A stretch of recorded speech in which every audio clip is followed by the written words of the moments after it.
A service of KIBMradio.com, the Internet's home for an all old-time radio.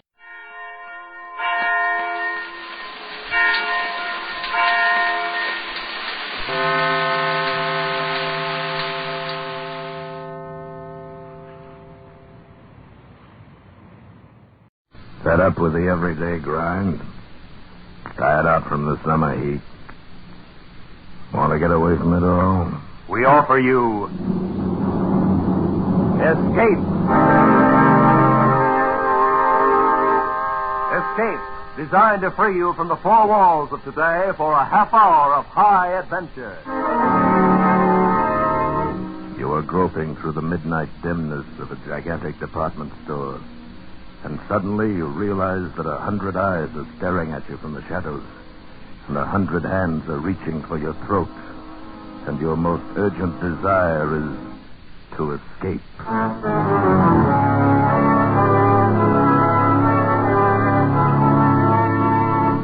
Tonight, we escape to a fantastic world of night dwellers, as John Collier imagines it in his eerie story, Evening Primrose.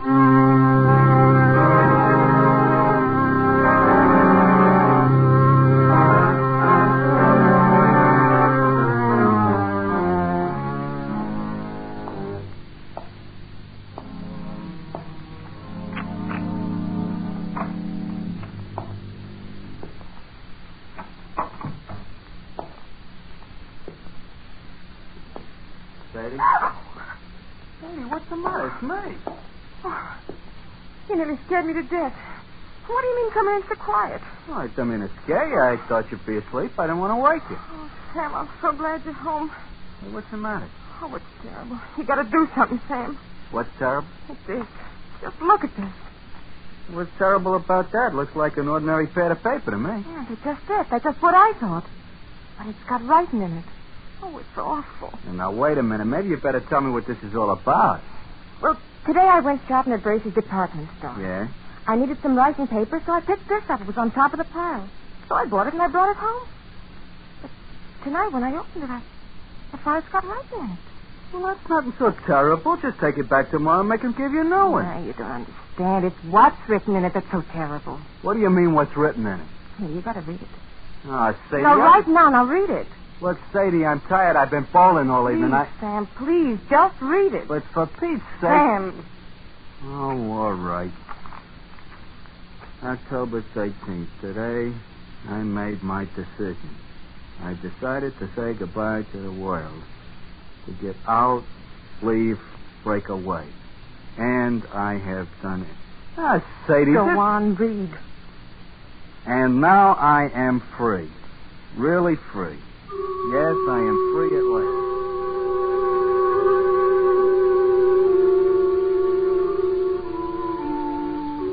Yes, I am free at last. The world is an intolerable place for a poet. I was broke, starving, at my wit's end. And then I had the brilliant idea. I'd escape to a place where I'd had no need to earn a living, where I could write to my heart's content in peace and security. And where is this place? Right under your nose, so close you'd never think of it. I am now living in Bracy's department store. I have everything within arm's reach that anyone would need or desire. And it's all free. Absolutely free. I arrived this afternoon. I'd spent 3 days looking over all the department stores in town. I decided on Bracy's because of the completeness of their food department. Therefore, this afternoon I entered the store and went immediately to the 4th floor, to the rug department, and hid myself in this dusty, out-of-the-way corner behind a pile of carpets. Once I'm settled, I'll furnish it with the best of modern pieces from the furniture department. It's small, but it'll be cozy enough and safe. After the store closed, I made my first venture out. I tiptoed as far as the stationery counter and got this paper, the writer's primary need. Now, after making my first entry, I'll go out and get food, and wine, and the pillows for my bed, and perhaps even a fancy dressing gown. This is perfect. Here I'll be able to write. Dawn, October 14th. I am almost too unnerved to write this. The whole thing is unbelievable. After the store was dark and completely quiet, I crept out and started for the food department. One's steps echo hollowly in an empty department store at night, and I found myself gliding along the floor on tiptoe, moving as silently as possible. But the sound of footsteps persisted, and suddenly I realized that they were not my own. The night watchman. I was in the Salon Moderne, so quickly I seized a mink coat from a hanger and draped it about my shoulders and stood stock still.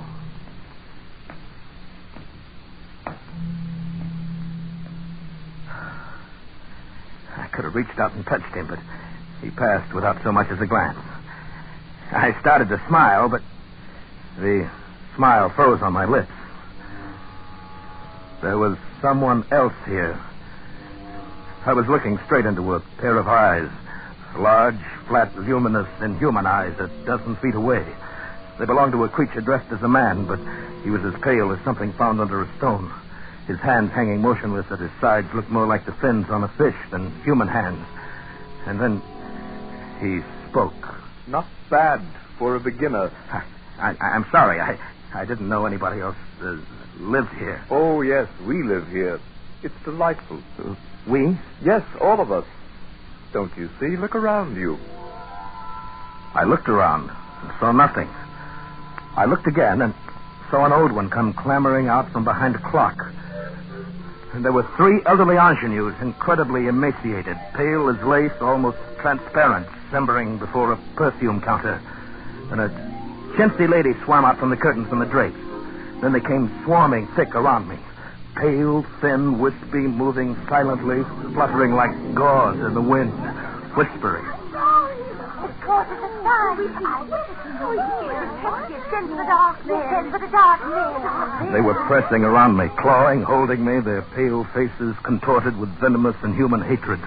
I was paralyzed. All I could do was repeat over and over again, I am not a detective. I'm not a detective. I'm not. A burglar, then. Oh, David, carry him to the plane. Send for the dark men. Stop. Let him speak. I am not a detective or a burglar. I'm a poet. But what are you doing here? I've renounced the world. I came here to live where I could be alone, away from the world. Why, then he's come over to us. Look at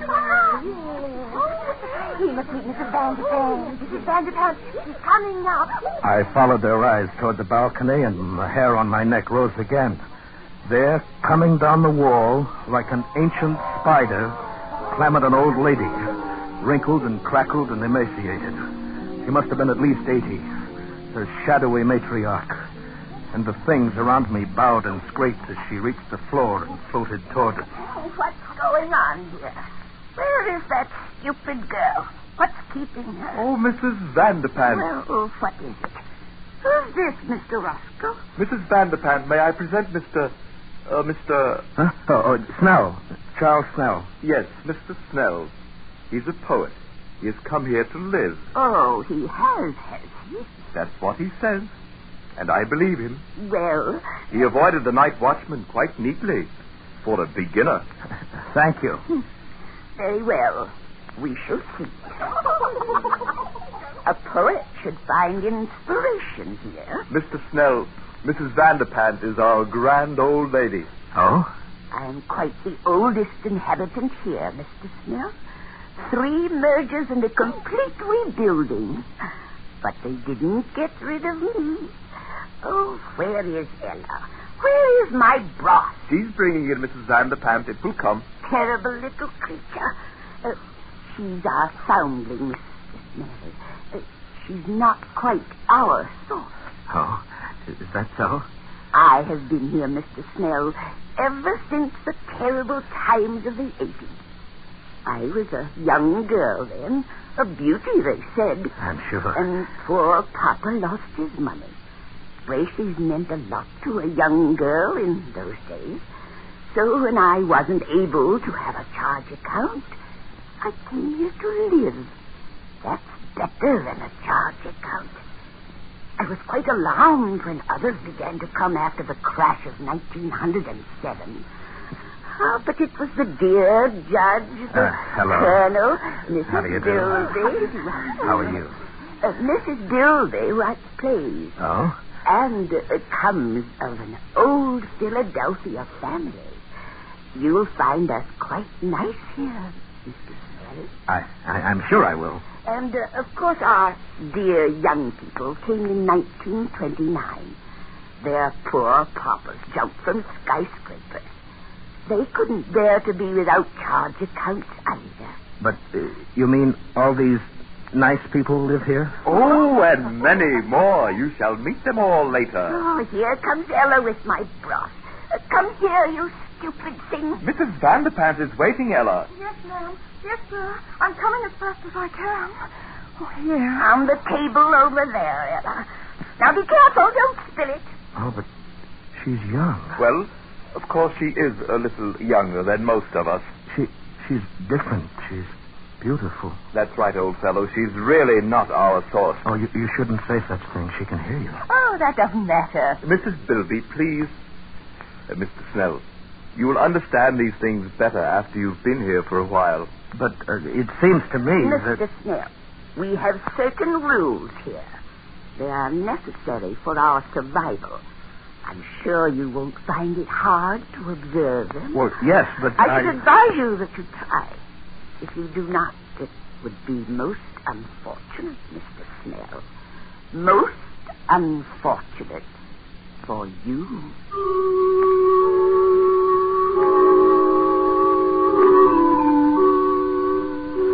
October 15th. You can imagine my feelings last night. My first thought was to escape as quickly as possible. In fact, I planned to quit my hiding place and mingle with the crowds and leave Bracey's forever. But just at dawn, Mr. Roscoe brought me a cup of coffee, which must have been drugged, for I fell asleep. And when I awoke, I found that I'd slept all day, and night was closing over the store once more. Later. I have spent my second night here. I saw Ella again.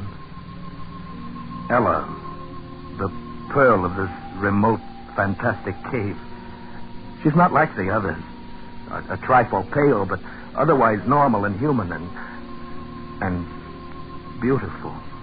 A child of perhaps 18. She is the only thing that makes this nightmare bearable. October 20th. Escape seems almost impossible. There is a very effective burglar alarm system, and the doors are all carefully guarded. But that is nothing compared to the dark men.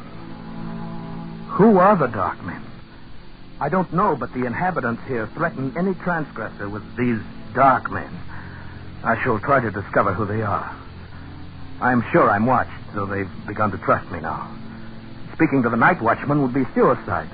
Even if he believed my fantastic story or didn't shoot me as a burglar, I'm convinced that neither Ella nor I could get out of here alive. She and the night watchman are the only real people here.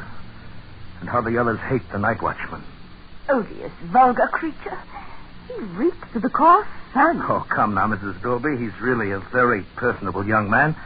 Very young for a night watchman. Mr. Snell, sometimes I wonder about your taste. Oh, you must not say so much to yourself.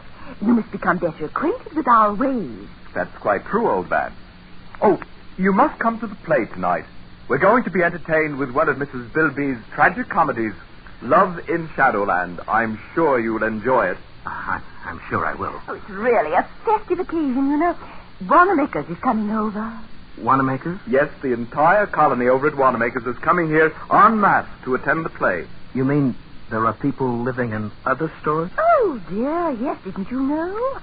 Of course, the best people live in Bracey's and Wanamaker's. Oh, come now, Mrs. Bilby. There are some very nice people at Altman's. I beg your pardon, Mrs. Bilby. Hello, Ella. Oh, good evening, Mr. Snell. Well, what is it, Ella? Oh, please, ma'am, I'd so love to see your play tonight. May I have your permission? Certainly not. You know better than that, you stupid creature. You know where you belong. In the basement, by the garbage can. But Mrs. Bilby... Mr. Snell. Ella, you're becoming entirely too forward of late. I advise you to watch your step.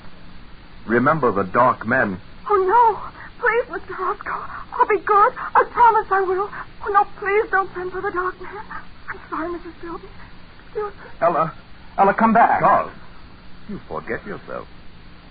Let her go. But how can you treat her like that? Why do you always frighten her? And what is all this about the dark men? Well, Mr. Snell, Oh, please, Mr. Roscoe, not now. You'll spoil our whole evening, and I do so want Mr. Snell to enjoy my play. Very well, Mrs. Bilby. Later, Charles. But I want to know about the dark men. Later.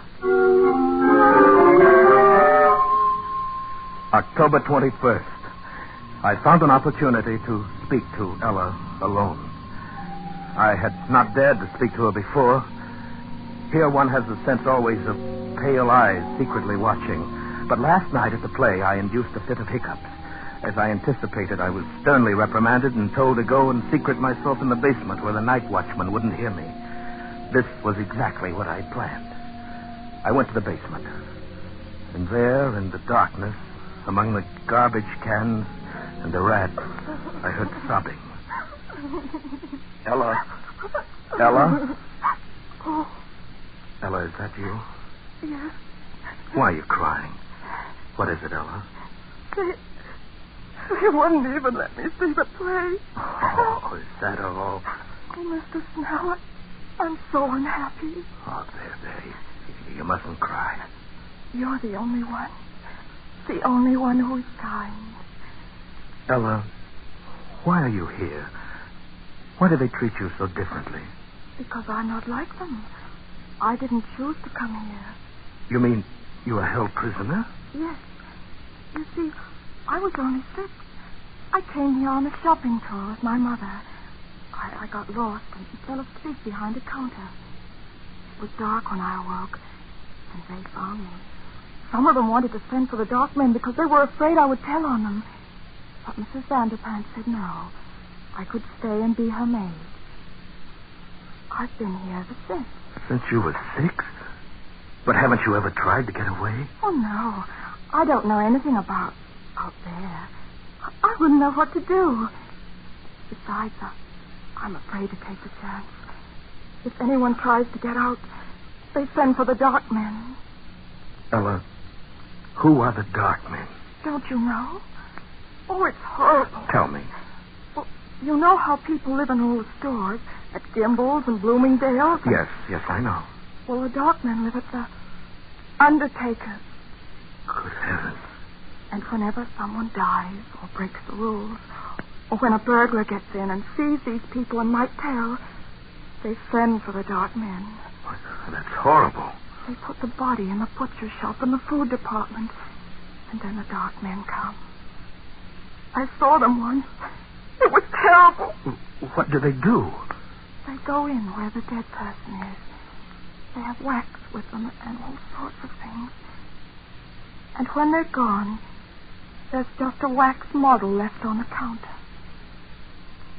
Then our people put a frock on it or a bathing suit and mix it up with all the other wax models in the windows. And nobody ever knows. Ellie, you mean all these dummies are... Oh, no. At least, not all of them.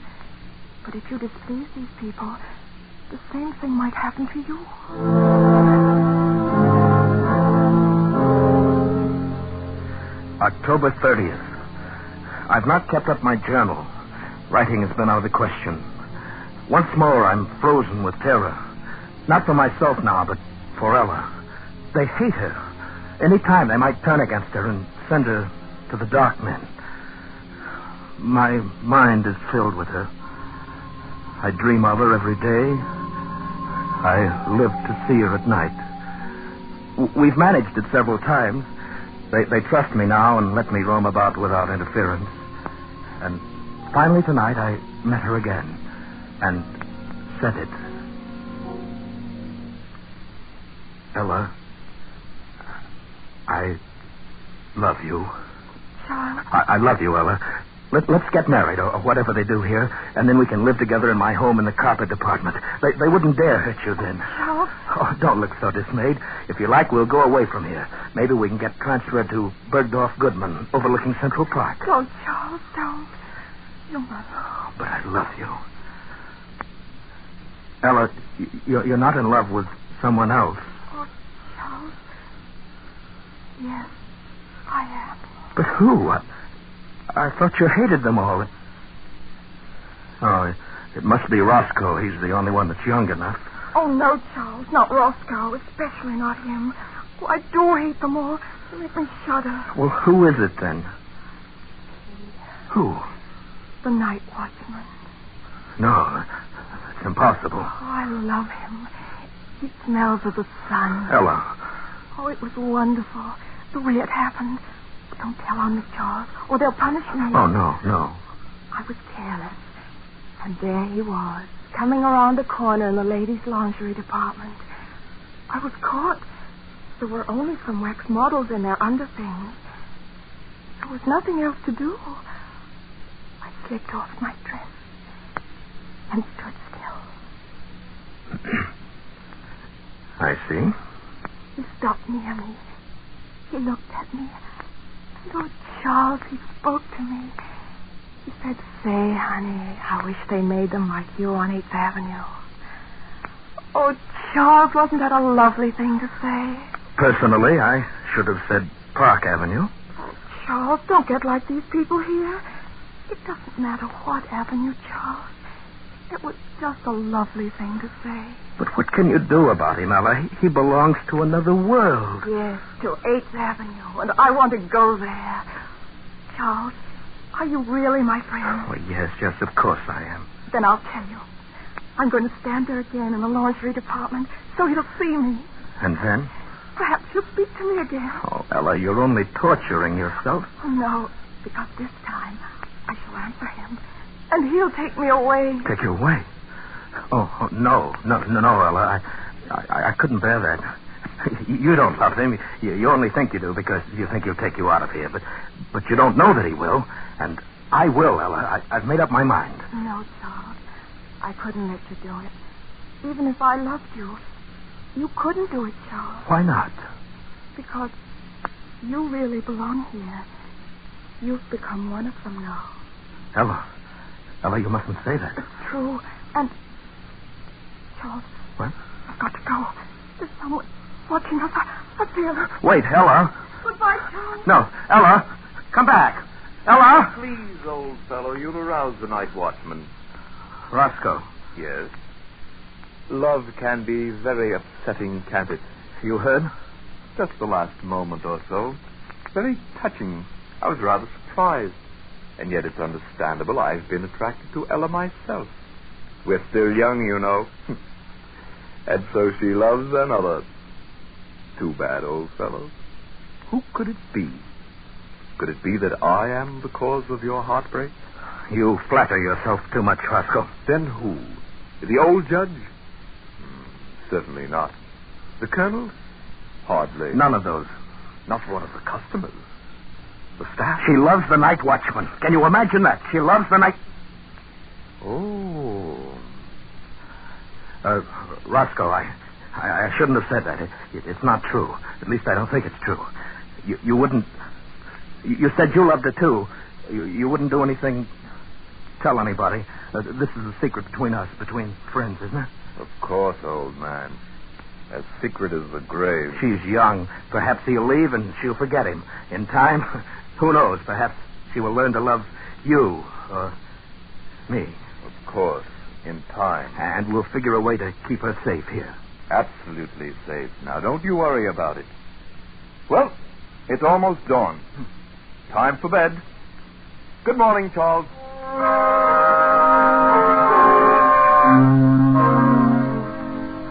Early evening, November the 4th. I was a fool. I should have known he couldn't be trusted. You must have gone straight to Mrs. Vanderplant. This evening, the atmosphere has changed. People flickered to and fro, smiling nervously, horribly, with a sort of frightened, sadistic exultation. An informal dance in the record department's been called off. and I can't find Ella. I'm going out again now to look for her. Roscoe, what have you done with her? Quiet, old chap. The night watchman. I don't care. What have you done with her? Whatever I did for your own good as well as the good of us all. Wait a minute. What is that? What are those people carrying? What? Why, it's Ella. She's tied up. They're carrying her. Ella! Ella! Stop it, Joe. Stop it. Let me go. Let me go. Stop it. Come around the night watchman. But they're taking her into the butcher shop. Ella! Ella!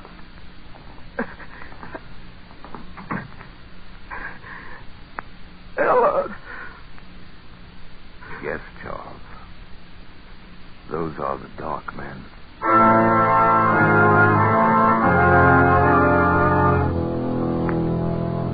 Midnight.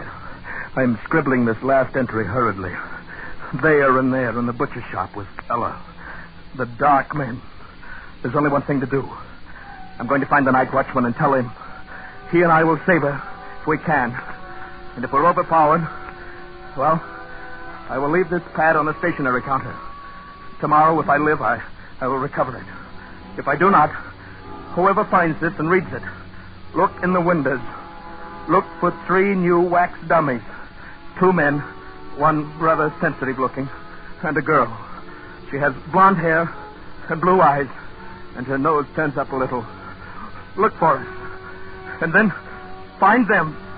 Smoke them out. Exterminate them. Avenge it.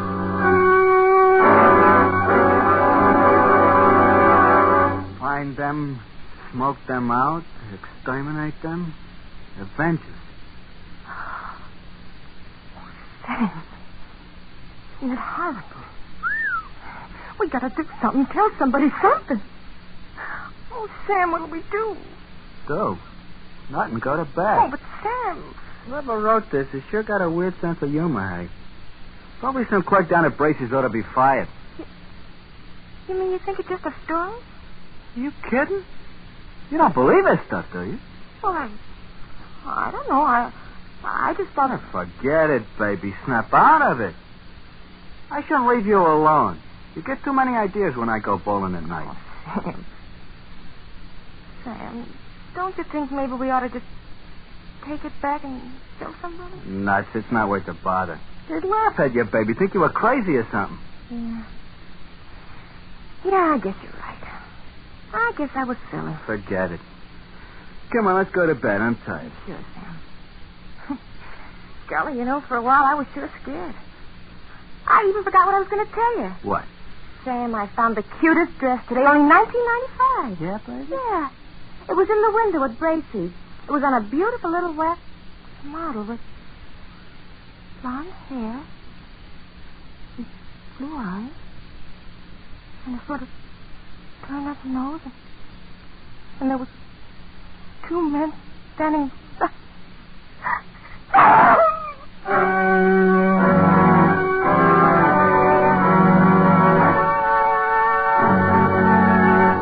Escape is produced and directed by Norman MacDonald. Tonight, we have brought you Evening Primrose by John Collier, adapted for radio by John Dunkel. Featured in tonight's story were Bill Conrad as Charles and Constance Cavendish as Ella, with Harry Bartell, Lillian Bayef, Jeff Coy, Kay Miller, and Irene Tedrow. Special music by Ivan Ditmar. Next week. When you've had all you can stand of routine, when your everyday chores offer you no relief, when the 4 walls are closing in on you, join us for Escape.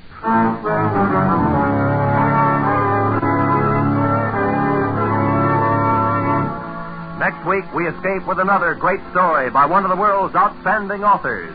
Good night, then, until this same time next week, when once again we offer you Escape.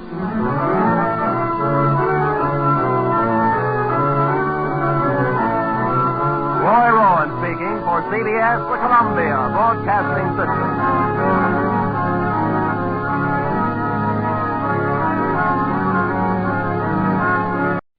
Fed up with the everyday grind?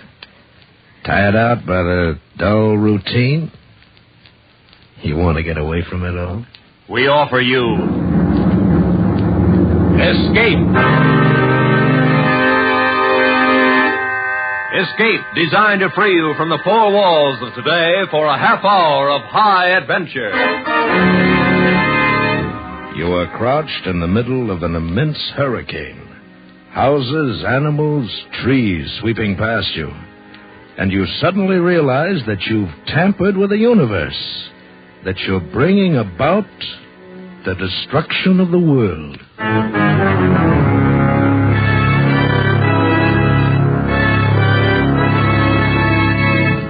Tonight, we escape to a placid English village and the presence of an equally placid little man who one day shook the world, as H.G. Wells told it in his delightful and famous story, The Man Who Could Work Miracles.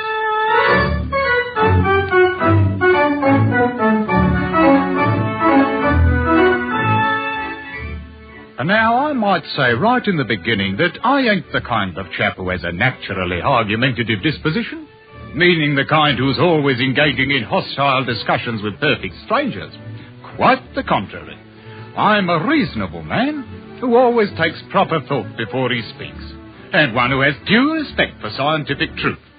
Why, I ain't never opened my mouth to utter a word that wasn't a pure, a undiluted, a fact. That's what you say.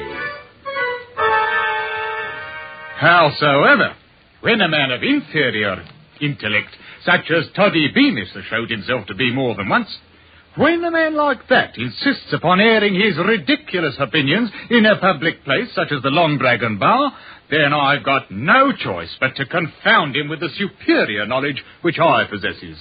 That may be well and good, perhaps, but it's only what you say. On the contrary, Mr. Beamish, the statements which I have just made are such as might come from any intelligent human being with a true knowledge of scientific principle, which saying can't be said for some of us here at this bar. So you say. That's right, so I say. And if you can't contribute nothing but the same 3 words to this discussion, I will thank you to admit that you're defeated and shut your mouth. Well, now, Mr. Father... Easy, lads. I appeal to you, Easy Constable. does it.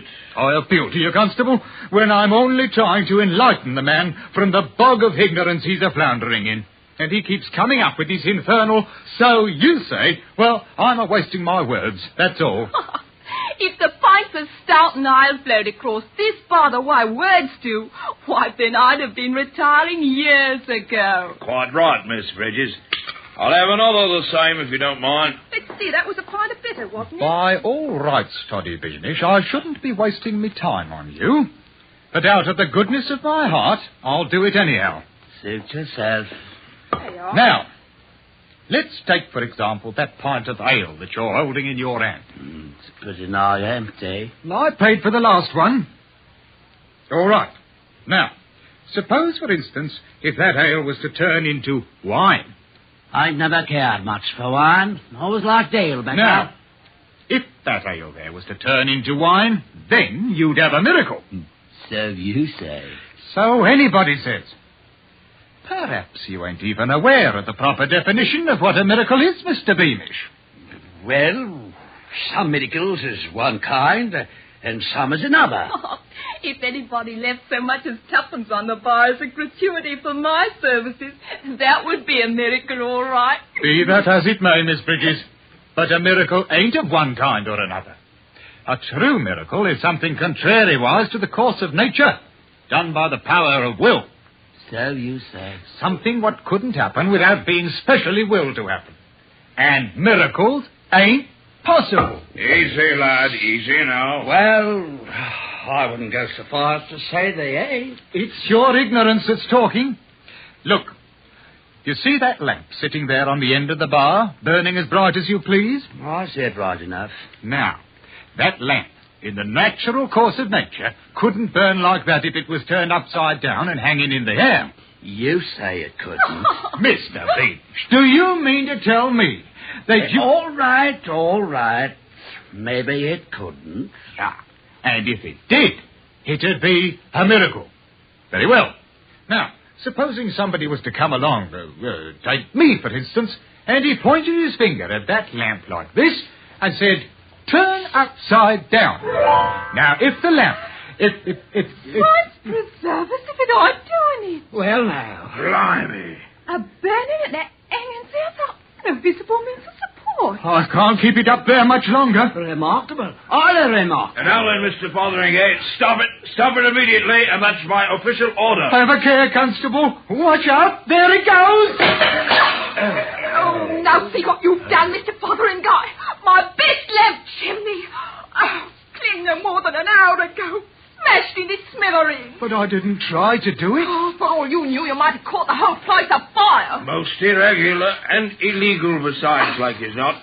We'll have no more of it. You understand? But I tell you, I didn't mean you for and your silly conjuring trick. It wasn't a conjuring trick. That's what you say. No doubt you've had a bit too much to drink. All I done was to point my finger at it like that and... Stop it now! Don't you dare! But that's all I've done. In that case, Mr. Fotheringay, you defeat your own argument right out of your own mouth. And how is that, might I ask? If it weren't caused by some form of trickery, then what happened to that lamp was a miracle. Oh, here now, I ain't holding with no blooming miracles. Hold with them or not, as the case might be, Mr. Fotheringay. But you just stood right there and performed a real, true, honest, genuine miracle. That's what you done.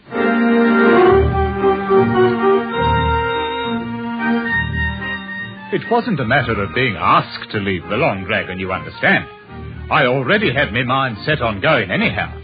A place what's full of ignorant superstition ain't the kind of place for a man of rational intellect to be doing his thinking in. And thinking was just what was called for. On the one hand, I weren't ready to swallow no miracle theory, but on the other hand, I wasn't able to recollect no scientific principle what might account for that which had happened. As you might say, the question had dissolved itself into a dilemma.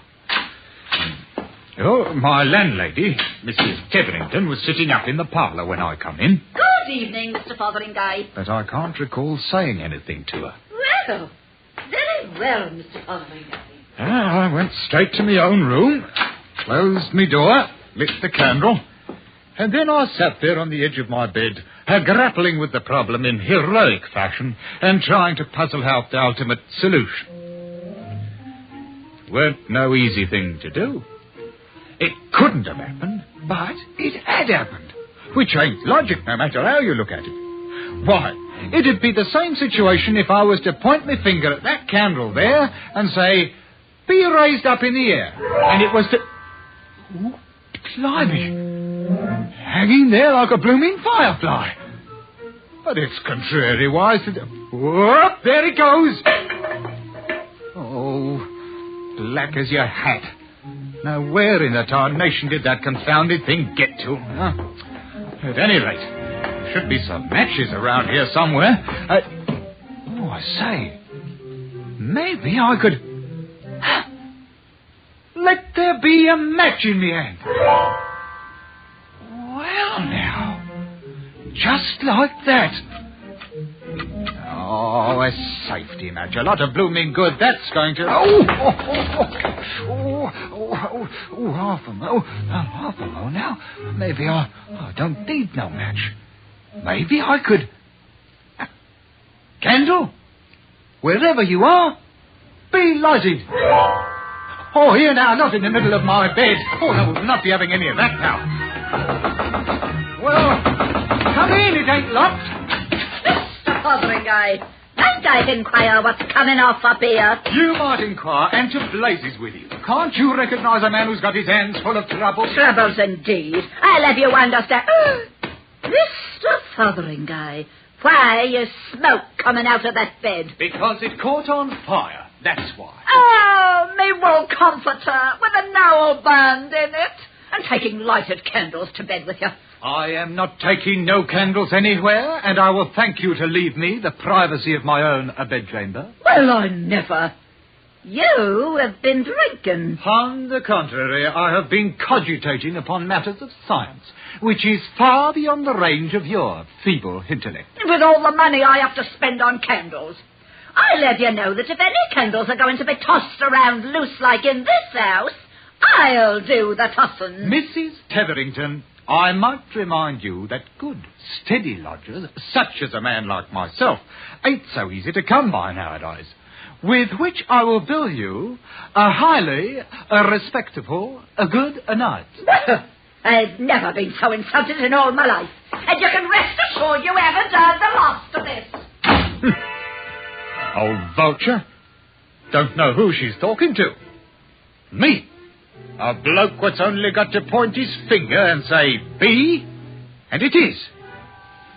Blimey, if I ain't suddenly got the power to perform miracles. Real, genuine miracles.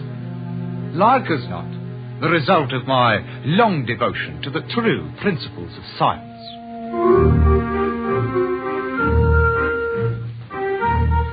Well, I got through the next day without no trouble, and come evening I went walking down the lane that leads around Millsdale's Pond, attempting to put my mental processes into order, as you might say.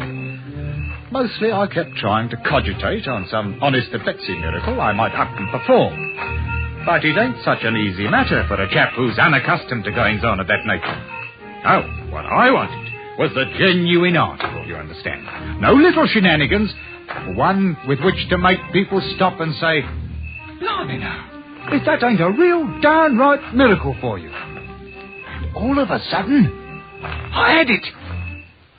I just happened to recollect a chap somewhere who stuck his staff into the ground and commanded it to blossom. So, I poked me walking stick into the edge of the turf, I backed off a wee bit and pointed my finger at it. Walking stick, become a blooming bush of flowering posies. Roses, by heaven. I done it! Just like that fella in the opera. Here now, what's going on here? Oh, Constable Winch, confound the man anyhow. Cease and desist whatever it is you're doing in the name of the crowd. Oh, you there, Rosebush, go back now, fast. Have a mind there, who it is you're throwing bramble bushes at? Blasted thorns smite into the man severely. Yeah, there. Confounded blundering idiot. I'll see now who's conducting nefarious activities under the cover of darkness. Assaulting an officer engaged in the pursuit of his natural... Well, so it's you, Mr. Fotheringay. The fact being self-evident, Mr. Winch, I will not bother myself to answer. So you'll not bother yourself to answer, eh? Maybe you'll also deny that you just threw a great heavy mass of foliage at me? I do deny it. Then no doubt it just up and flew through the air all by itself. Constable Winch, you have just hit the nail on the head. So, that's the way the wind blows. Some more of them blasted hanky-pank conjuring tricks of yours, is that it? On the contrary, it was merely a small miracle. You don't say so. In which case his honour might enjoy hearing you tell about it. So come along with you now. I will do nothing of the kind. Oh, resisting an officer.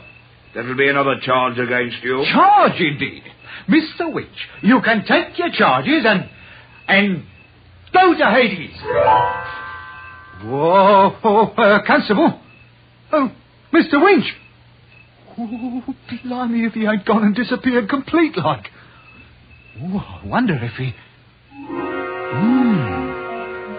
I'm thinking this miracle business ain't all it's talked up to be. Why, a man might find himself in a whole peck of trouble before he learns the knack of the thing. I'm thinking I'd best go and get myself some really professional advice right away.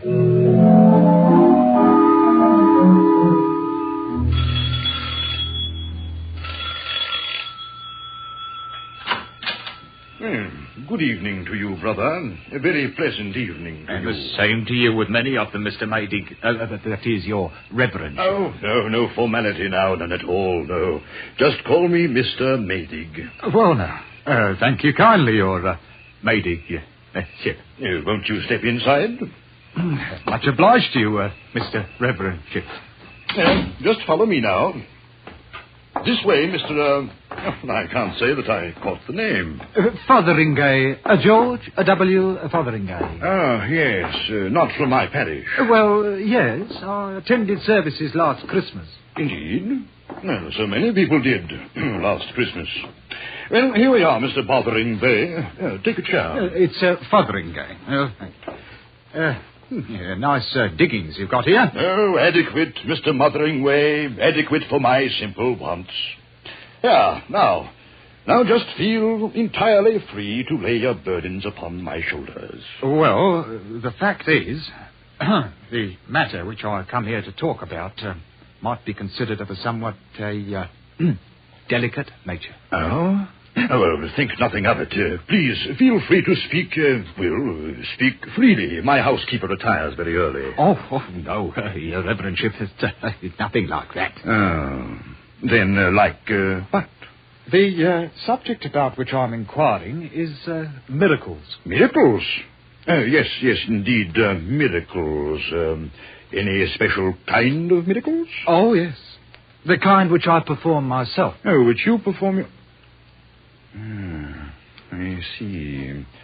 And what sort of miracles do you perform? Well, for one thing, I have just finished sending Constable Winch to Hades. Hades? Indeed. Now, that's very interesting. Well, of course, when I realized what had happened, I had him transferred to San Francisco. Wherever that is. Oh, I'm sure he'd like San Francisco much better. Yeah, you don't believe me.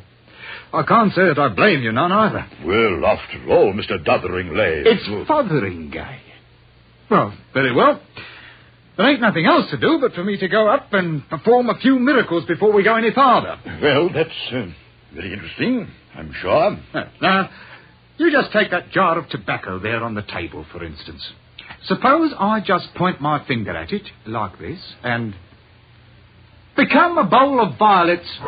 Yes, indeed, it's very You see, it ain't no tobacco jar no more. It's a bowl of violets. Well, God, blimey. I mean, so it is. Of course, it ain't nothing very spectacular, Your Reverendship, but it is the sort of a miracle a man can pass without tangling himself up in a mass of trouble. Extraordinary. Very, well, extraordinary. You can see for yourself they're real violets. Indeed. Yes, indeed. Now, take this, for example. Become a bowl of fish. No, not that kind. Live fish in a goldfish bowl, swimming around. Now. Well, that's better. It's amazing. How did you do it? Just told it to. That's all? That's all. When I tells a thing to do it, it does it. Incredible. Come on with something like, you might say. And I'd like to know if it's a real genuine miracle or if it ain't.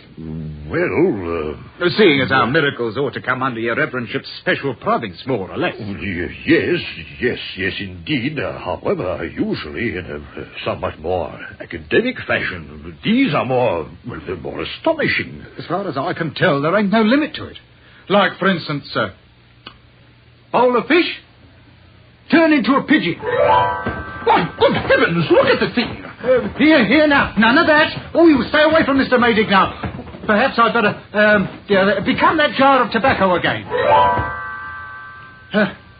Well, Reverend, what do you think about it? Amazing. It's the most extraordinary thing I've ever seen in my life.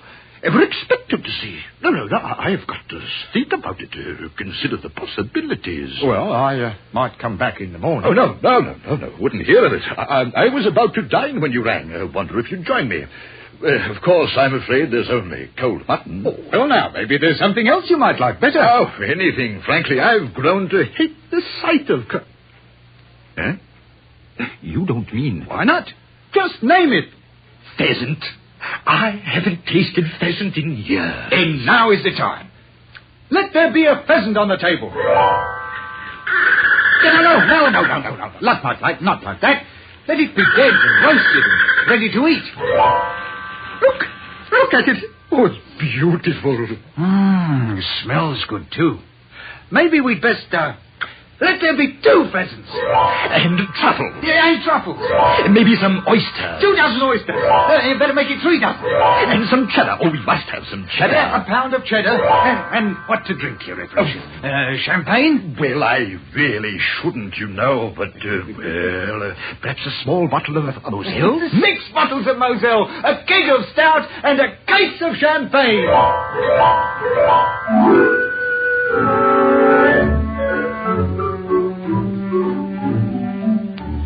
There wasn't no mistake about it. I'd come to the right place for certain. Once Mr. Matey got over his first astonishment, he turned out full of ideas for brand new miracles. Things even I might never have thought of, like as not. Well, we polished off that meal in no time at all. As easy as a cat frying eggs. And an hour later, we was out walking in the dark streets of the village, turning out miraculous jobs so fast, I fairly wore out my finger a-pointing with it. I couldn't begin to tell you all the wonderful things we did in a couple of hours. Installed a new railway line, drained Flinders Swamp, turned it into a meadow, cured the vicar's warts, paved all the roads, eliminated taxation, reformed the Lord Mayor, and made all the girls in the village beautiful. These weren't none of your 8 miracles. All of these were big. And we went right on turning them out, one every 2 minutes, just as regular as clockwork. By midnight, we passed clean through the village and were walking along the lane by Millsdale's Pond, fairly tired out by all that thinking and pointing and performing of miracles. Mr. Fotheringay, I've just thought of another one. Indeed? And what might it be? The village clock. There in the steeple. Listen to it. It's terrible. True enough. It ain't got a very melodious sound to it. Then let's give them a good clock, A great, rich, booming one. All right, Mr. Mady. Let that there clock become a genuine London-style cathedral clock.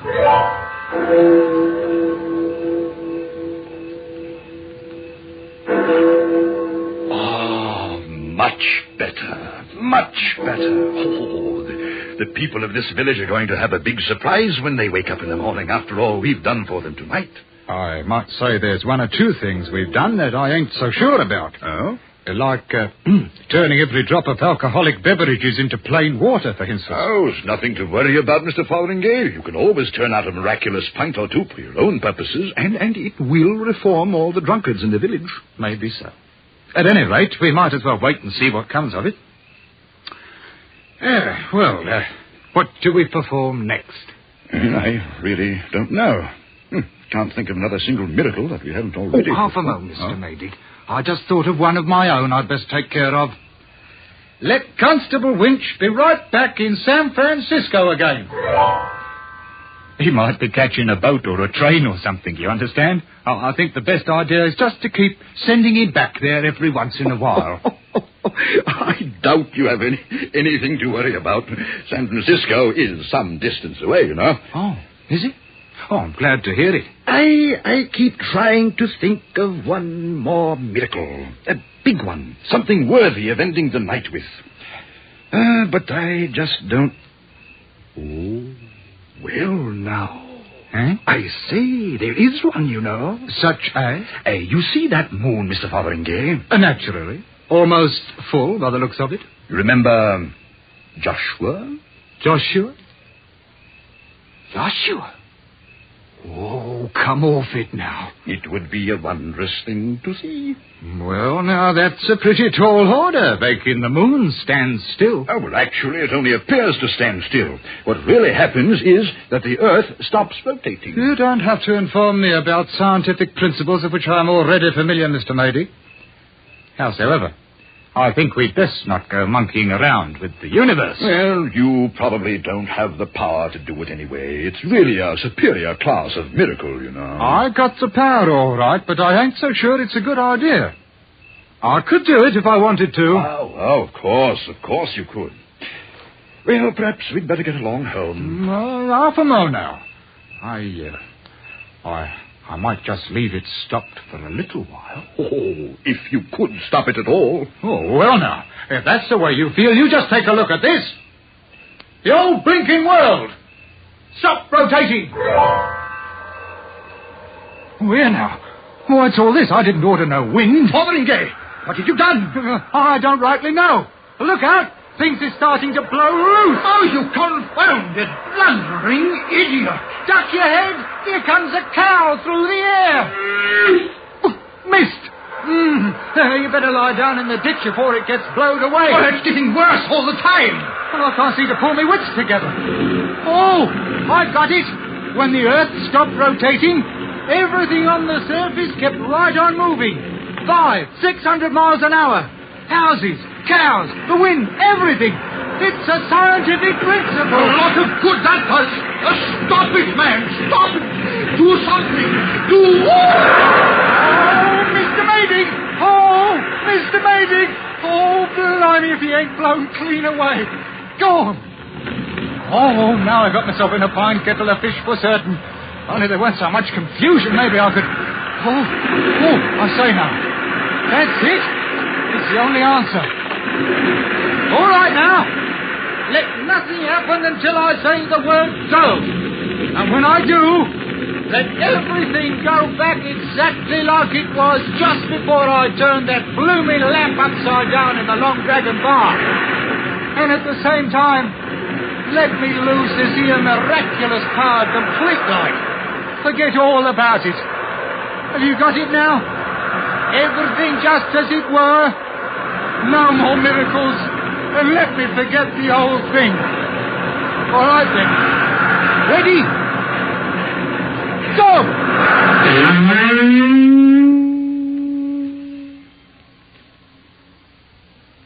That's only what you say. And the same as anybody might say who's got the least bit of scientific knowledge inside of their thick heads. Ain't I right, Constable Winch? You couldn't rightly say, Mr. Fotheringay. The subject ain't exactly in my province, you know.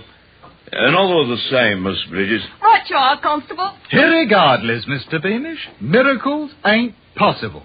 So you say. So I say. Maybe you don't even know what a miracle is. Here we are. Maybe if I was to point my finger at that lamp there on the bar and tell it to turn upside down, I suppose you think it might do it. Well, I wouldn't say it would. You wouldn't say it wouldn't. Mr. Beamish, you ain't got a brain in your head. And I'm only wasting my time trying to enlighten you, which I ain't going to do any longer. There you are, Miss Bridges. Why, thank you kindly, Mr. Fotheringay. I'll be dropping in again when the place ain't quite so crowded. I bid you all a respectful, a good, a night. Well, Toddy, I'd say you got the best of the argument tonight. I never saw him. Glory be, will you take a look at this? What's up, Miss Bridges? Sixpence. He left me a sixpence. Right here on the bar, big as anything. And so he did. The like of it ain't never happened before. Saints preserve us if it ain't a downright bloomin' miracle. That's what it is. A bloomin' miracle.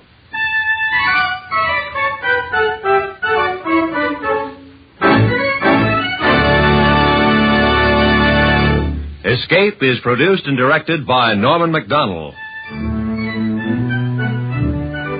Tonight we have brought you The Man Who Could Work Miracles by H.G. Wells, adapted for radio by Les Crutchfield, with editorial supervision by John Dunkel. Featured in tonight's story was Ben Wright as Mr. Fotheringay, with John Daner as Mr. Maydig, Wilms Herbert as Totty Beamish, and Jeff Corey as Constable Winch. Eleanor Audley was Mrs. Tetherington, and Constance Cavendish was Bridges. Special music by Ivan Ditmars.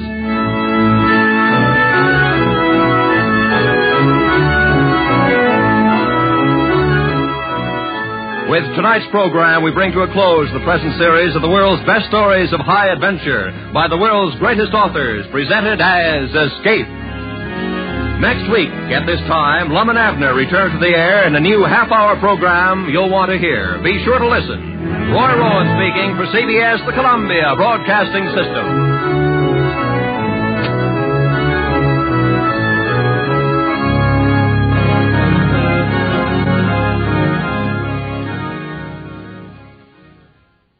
Fed up with the everyday grind? Tired out by the dull routine? Want to get away from it all? We offer you Escape. Escape, designed to free you from the four walls of today for a half hour of high adventure.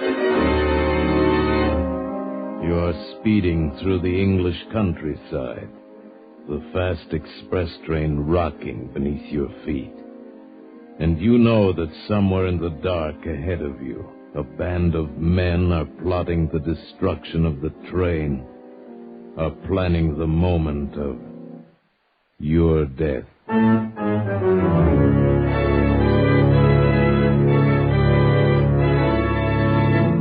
Today we escape to England at the turn of the century and the story of a complete train that vanished from the face of the earth. As Sir Arthur Conan Doyle told it in his fascinating tale, The Lost Special.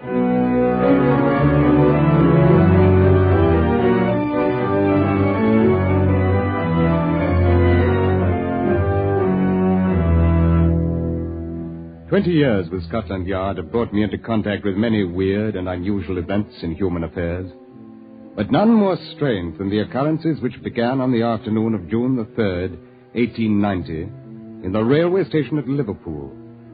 On no case before had I ever felt myself so helpless, groping blindly, as it were, for an unseen adversary, not being certain of the nature of the crime, not even knowing, in fact, if it were a crime. Suffice to say that along a short stretch of railway line in western England, I learned what is truly meant by terror of the unknown.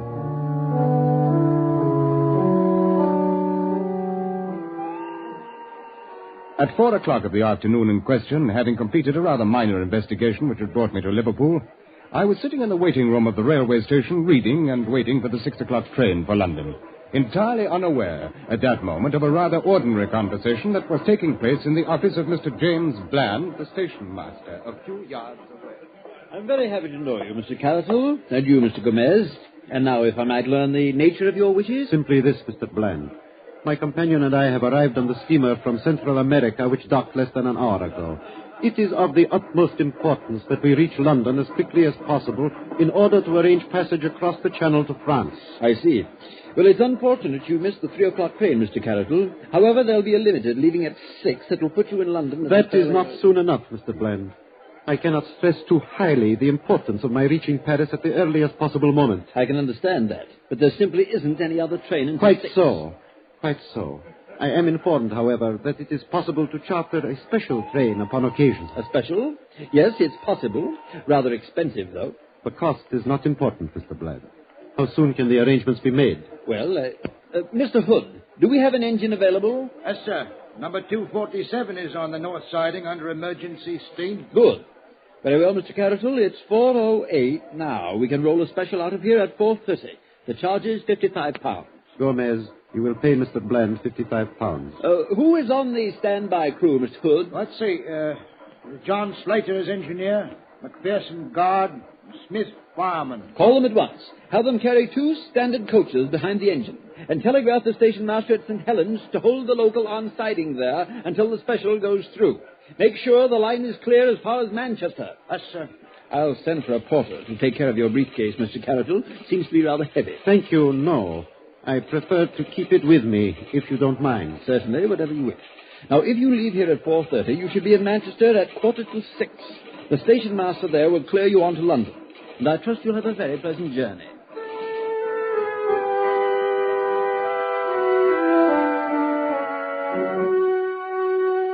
As I say, I was not aware of these events until a while later, and would have placed no significance on them in any case.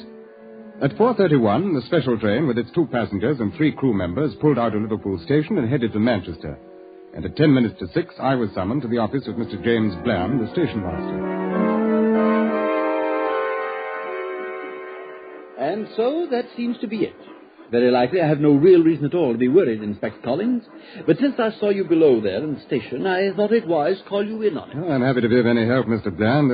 Yes, as I understand it, your special train is running behind schedule, is that it? Incredibly behind schedule.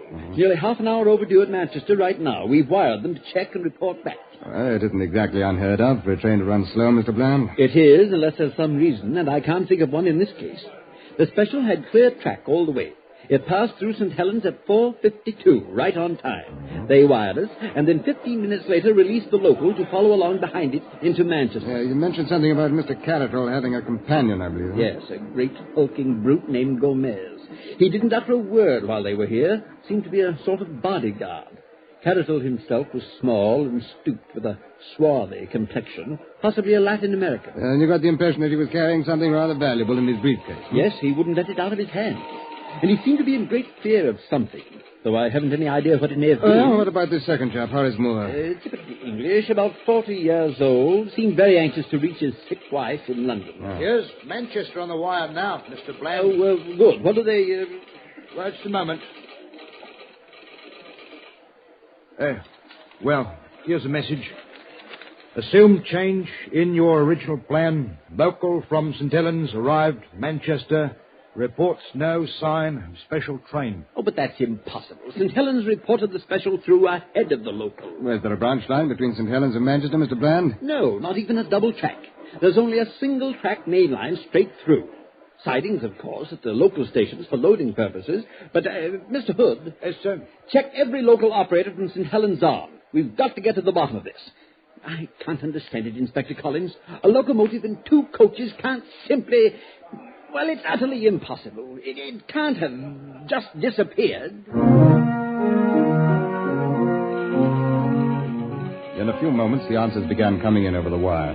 The first was from St. Helens. Repeating our previous message, a special train passed here at 4:52. Local departed 15 minutes later. Then from Collins Green. Special passed here at 5 o'clock, followed by local train 17 minutes later. And then Earlstown. Special passed here 5:06, followed by local 18 minutes later. Newton. Special passed here 5:12, local train 17 minutes later. At Kenyon Junction. Special through here at 5:20, local passed 19 minutes later. And then Barton Moss. Local through at 5:53. No special train passed here today. I tell you, it's absolutely unprecedented, Inspector Collins. An entire train and 5 human beings vanishing from an open track between 2 local stations only 8 miles apart. It's impossible. The only thing to the contrary being the fact that it has apparently happened. But I can't understand it. Mr. Bland, I think you'd better make arrangements to get us out to Kenyon Junction as quickly as possible.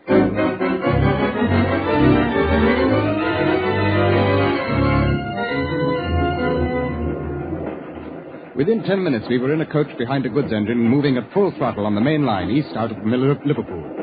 Since the missing special had been reported safely through Kenyon Junction, there was no need for concern with the country this side of that station. While the coach rattled and banged along the miles, we spent the time poring over a large-scale map of that 8-mile stretch between the junction and Barton Moss. As you can see for yourself on the map, Inspector Collins, it's rather open country through there. Yes. Low rolling hills, mostly, with quite a lot of coal mining and 1 steel mill. No towns or villages near the railway line. Yes, so I see, Mr. Bland. What about these spur tracks that join the main line? There must be a dozen or more of them. 14, to be exact. Isn't it possible the special could have been switched onto one of those spurs? Well, yes and no. 8 of them can be eliminated immediately. Besides being narrow-gauge tracks, they're also much too flimsy to bear the weight of a standard locomotive. Furthermore, they end at loading bins adjacent to the main line. They're not actually connected to it. I see. Well, that still leaves 6. Are they all standard gauge? Yes, but 3 of those 6 can be eliminated, too, since they've been abandoned for years. The mines they were built for are no longer operating. The Red Gauntlet, Despond, and Heartsease collieries. Yes, but abandoned or not, if the tracks are still there, couldn't they be used? No, they could not. When service to the 3 mines was discontinued years ago, the switches, along with several hundred yards of track adjacent to the main line, were removed to prevent accidents. And that settles that. But we still have 3 lines left. Yes, and all in operation. They serve the Big Ben and Perseverance collieries and the Carnstock Ironworks. Good. Then there's the probable area of our investigation. Probable? Inspector, I fail to see anything probable about a train scheduled for Manchester turning up in a dead-end siding. Well, for many years now, Mr. Bland, I've been approaching problems of this sort with a certain theory of logic. Once both the obvious and the impossible are eliminated, and we seem to agree on those, then the solution must lie in the realm of the improbable, no matter how fantastic it may at first seem. I can't believe it. Why wouldn't the train crew report in? What about Mr. Carroll's anxiety to get to London? Why wouldn't Wait. We're slowing down, aren't we? That's right, sir. We're pulling into Kenyon Junction. Mm-hmm. This is the last station to report seeing the lost special. Very well, gentlemen. This is where we start to work.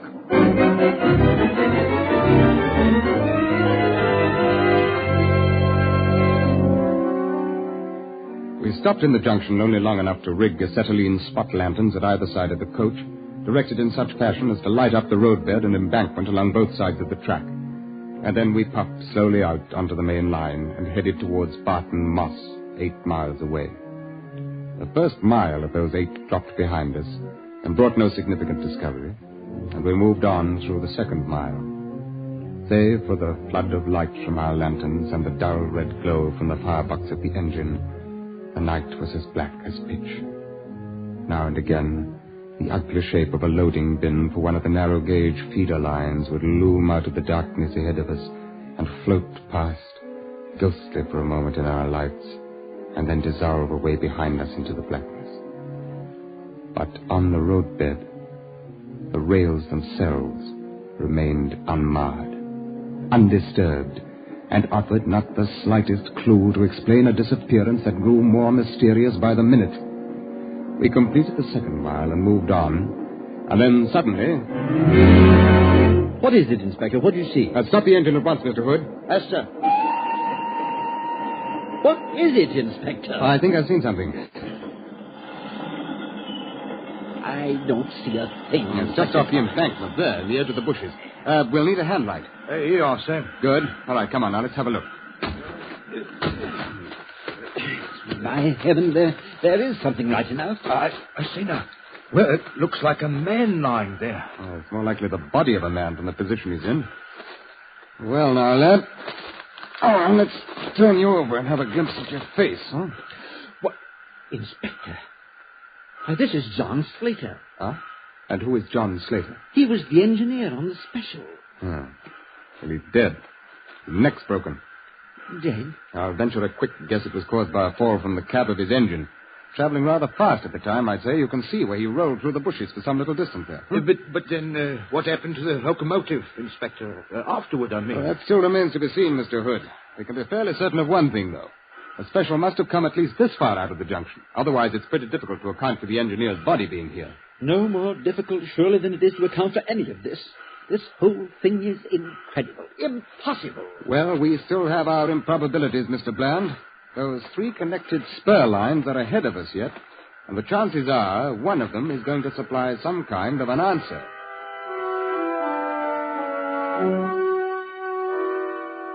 By midnight, I'd completed a thorough check of the 3 lines. The first one, to the Big Ben colliery, ran 1.5 miles back into the hills and ended against the face of a huge pile of coal. Not large enough, however, to cover a locomotive and 2 coaches. I made certain of that.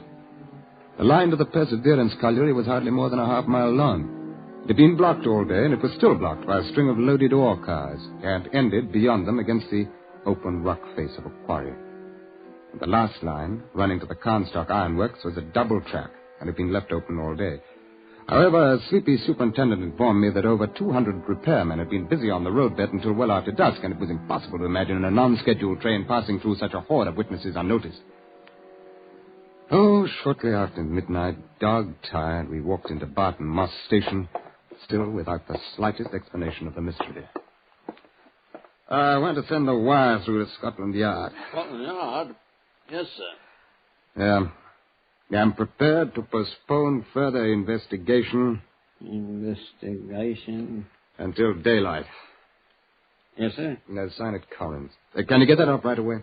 Right away, sir.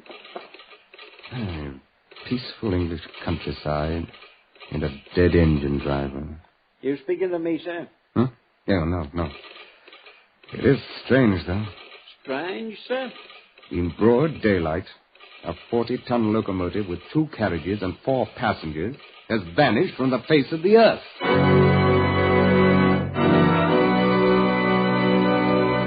In just a moment, we will return to Escape.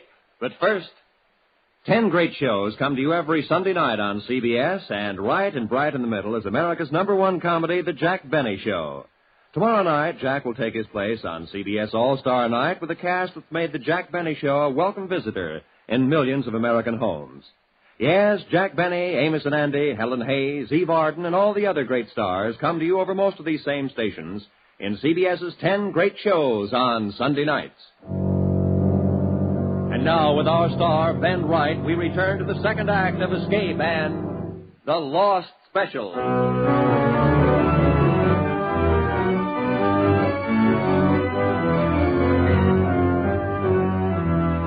By the next morning, of course, the story was out and the daily papers went to work on it.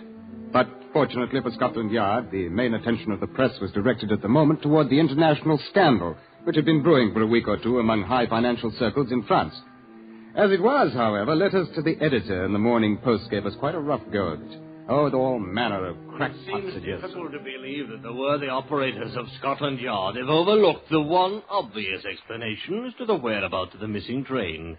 May I advise them that some 2 miles from Bartonmoss, the railroad line crosses the West Branch Canal. Unquestionably, the special leapt from the bridge and lies now in the muddy This water. whole affair is obviously the work of some subversive organization. And until the culprits are brought in to face their just deserts, no man, woman, or child in England can be considered safe. Now, my advice we in are the matter witnessing the fulfillment of ancient prophecies. The forces of evil grow bolder and begin now to invade the earth openly. There is no doubt. But what that strange man Caratol was really the devil in disguise. And it is Our my first time. action this morning is to gaze quickly across the city toward Westminster Abbey. Considering the recently demonstrated inefficiency of Scotland Yard and the Manchester-Liverpool railway affair, it's quite possible the Abbey may be spirited away some night soon. A week passed, and then 2 weeks. We scoured the whole western countryside, following up every lead, tracking down each rumor, and we got nowhere. 3 weeks, 4, and then the press began to ignore the matter. 2 months went by. Nothing new. 3 months, and the activity of Scotland Yard in the matter had come to a standstill. The reason was simple enough. We had no idea what else to do. So the records were finally taken from the active file and marked, case still open and unsolved.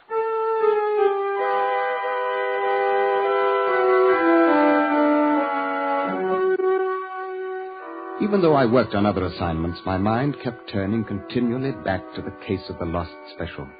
I tried to think of some avenue left untried, some path overlooked, and I could think of nothing. I reviewed all of the improbabilities I'd tested and disproved, and I tried to... Improbabilities. Suddenly a fallacy in my own logic began to dawn on me. Arbitrarily, I had called certain explanations impossible, and touched them only lightly in my investigation. And yet, what could really be classed as impossible in a case which itself was utterly impossible?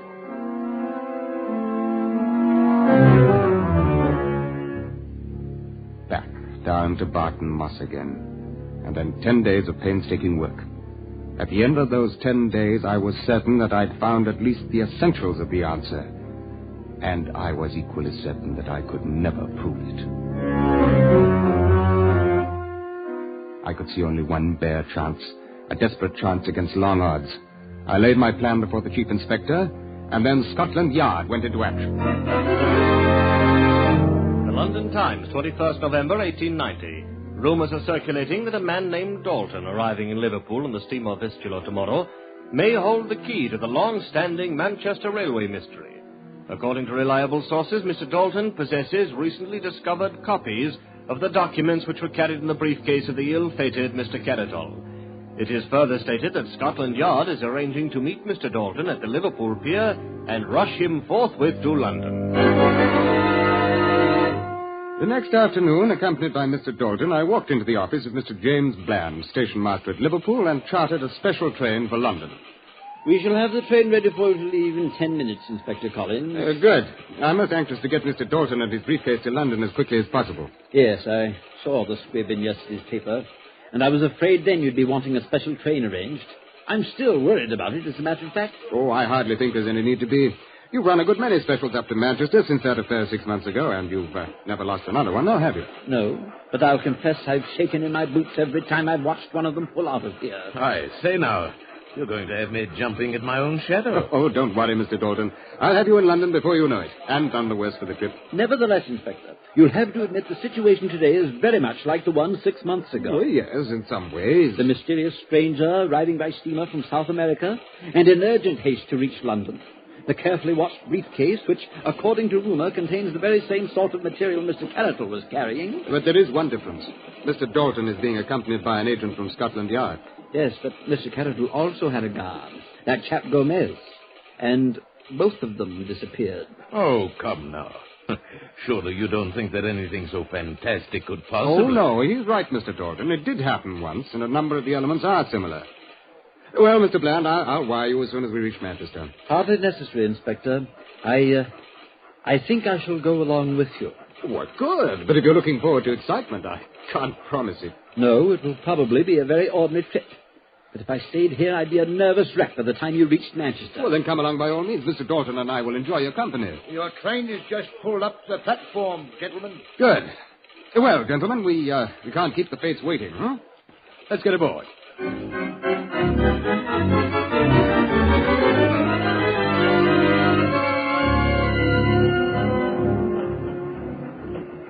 Well, it's certainly been an uneventful journey so far. Why, I hardly expected anything to happen this side of Kenyon Junction. And it's right ahead of us there. Inspector Collins, do you mean you are expecting something to happen on the other side of it? Oh, yes. Yes, that's the whole purpose of the trip. I don't believe I follow you. Yes, I imagine it is about time that you were brought in on this, Mr. Bland. I didn't want to take any chances by discussing it before we were well along towards the danger area. We're passing through Kenyon Junction, Inspector. Good. Mr. Dalton there is a Scotland Yard agent, by the way, Mr. Bland. Oh? And all he's carrying in that mysterious briefcase is half a dozen ham sandwiches. I think I should welcome some sort of explanation, Inspector Collins. Yes, do you ever hear of the old trick an archer uses when he loses an arrow? He shoots another in the same general direction, follows it, and sometimes he finds both of them. Well, this train and all of us aboard it constitute the second arrow, Mr. Bland. Do you mean you're expecting this train to vanish like the other? Why, you're deliberately risking our lives. Oh, the risk is not quite so great as you may imagine. But what makes you believe the attempt will be repeated? I've created as nearly as possible the same set of conditions that led to the first disappearance. If I'm right about the motivation, the parties concerned can hardly afford not to repeat. What motivation? I fail to see one. Well, it requires a bit of assuming, Mr. Bland, but the assumptions seem to fit the facts as well as the method used. Mm-hmm. Let's take some of those facts. Mr. Carrottor was in a frantic hurry to reach Paris. His briefcase apparently contained something of great value. He was afraid an attempt would be made to prevent his reaching Paris. Yes. In Paris at that time, a huge financial scandal was brewing, which later came to nothing because of lack of evidence. The scandal involved illegal land operations in Central America. And Mr. Carrottor had just arrived from Central America with his briefcase. Even so? Yeah, and finally, it must require a good deal of money to bring about the disappearance of a locomotive and coaches, whereas ordinary criminals rarely have a good deal of money. Now, do you follow me? Yes. Yes, of course. If all that's true, then the idea was to eliminate Carrottor completely, along with his evidence. And that's exactly what was done. Inspector, we just passed the spot where John Slater's body was found. Well, then heads up, Mr. Dalton. It's only a few hundred yards now. Tell me this, Inspector. Have you also discovered how the thing was done? Oh, yes. But I'm in the unfortunate position of not being able to prove it. And what do you think it's going to prove if the same thing happens to us? Oh, that. Well, I forgot to mention that there are 20 agents of Scotland Yard concealed in the coach behind us. They're specially selected, armed with rifles, and are there for the express purpose of making sure the same thing does not happen to us. We're slowing down, Inspector Collins. Well, I think this is it. Slowing down? Why? We're leaving the main line. But we can't leave the main line. There's no siding here. Oh, yes, there is. There's the spur track to the Heartsease Colliery. But it's abandoned. There's no connection to the main line. The rails were taken away years ago. Ordinarily, you would be right, Mr. Bland, but at the moment there's an excellent switch installed at the main line, and also a very serviceable set of rails connecting it with the old track. We're traveling over them now, as a matter of fact. You see anything, Mr. Dalton? Not yet, sir. The train is being manned, incidentally, by Scotland Yard agents. I took the liberty of holding the regular crew in the coach behind us until we could find out which of them has been bought off, which scheduled to end up like John Slater. But I must confess, Inspector, look. Men are coming out of the bushes behind it. They're already starting to pull up the rail. You'll see, Mr. Bland. In 15 minutes, you'll be right again. There'll be no connection between the Heartsease siding and the main line. Yes, I see now. By heaven, I never would Mr. have... Bland, it won't do any good to try to signal with that pocket handkerchief. I'm afraid I don't quite understand you, Inspector. Then perhaps you'll understand the fact that you're under arrest for the murder of Caratol, Gomez, and John Slater. Why, that's utterly ridiculous. Why have we stopped? In order to permit it... There's your answer. I think that 20 agents of Scotland Yard should prove more than a match for your assistance. Your guesses are nothing less than preposterous, Inspector. What could I or anyone else gain by merely switching a train onto an abandoned siding? The other special, if you recall, disappeared. Yes, so it did. And straight ahead of us, a mile and a half, if you recall, Mr. Bland, this spur ends at the Heartsease mine shaft, one of the largest inclined shafts in this part of the country. According to the records, it used to be 900 feet deep. But upon investigating it last week, I found it closed off by a tremendous cave-in at 400 feet. Now tell me, Mr. Bland, was the cave-in caused by the explosion of the locomotive's boiler when it struck the bottom? Or did you dynamite the shaft after the train went into it? You've no proof of any of this and no evidence whatsoever against me. Your train crew in the coach behind us have all signed statements. And I think we'll get a good deal more evidence from the men who are being rounded up out there now. I have nothing further to say. Well, there's nothing you can say, Mr. Bland.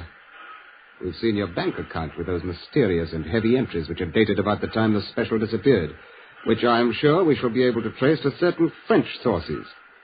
We succeeded in tracing down McPherson and Smith, the fireman and conductor you bribed to vanish. Too bad you couldn't bribe Slater, the engineer, because his death was most unfortunate. You see, his body furnished us with our first clue. Yes, Mr. Bland. Without Slater's body, we might really have thought that the lost special had disappeared into thin air.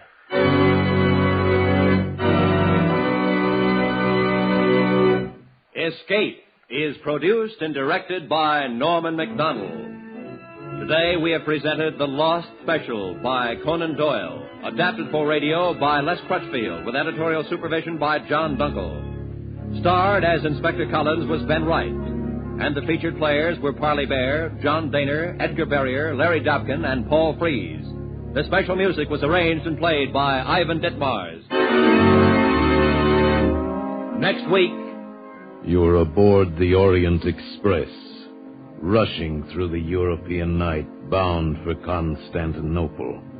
And in your compartment with you, a gun pointed at your head, a small, mysterious foreigner is about to take your life.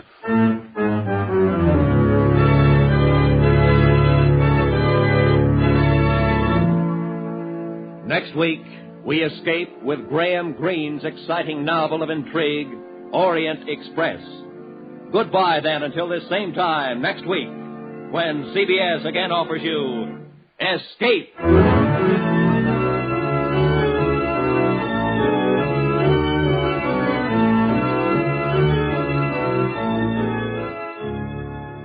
For more adventure, seek it out with two top CBS shows tonight. The Adventures of Philip Marlowe and Gangbusters, both regular Saturday features on most of the same CBS network stations. Be sure to hear them tonight. Now, stay tuned for 5 minutes of the latest news, to be followed by the Let's Pretend program over most of these same CBS stations.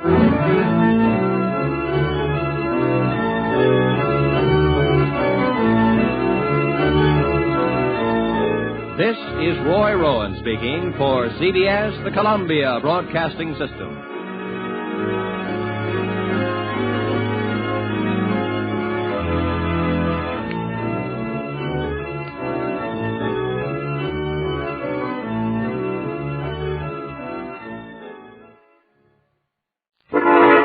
Escape, transcribed to free you from the four walls of today for a half hour of high adventure. You're aboard the Orient Express, rushing through the European night, bound for Istanbul. And in your compartment with you, a gun pointed at your head, a small, mysterious stranger is about to take your life.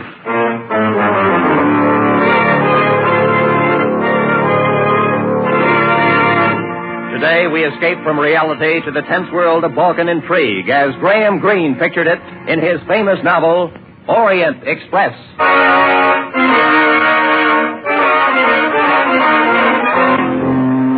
Orient Express. Orient Express, now leaving. My name is Gregory Myers. In 1932, I had to go to Istanbul on business, and I decided to take the Orient Express. After an uneventful trip across the Channel, I found myself at the station in Ostend, Belgium, where the Orient Express began. The porter took my bags and overcoat to my first-class compartment while I lingered on the platform. And, inevitably, somebody bumped into me.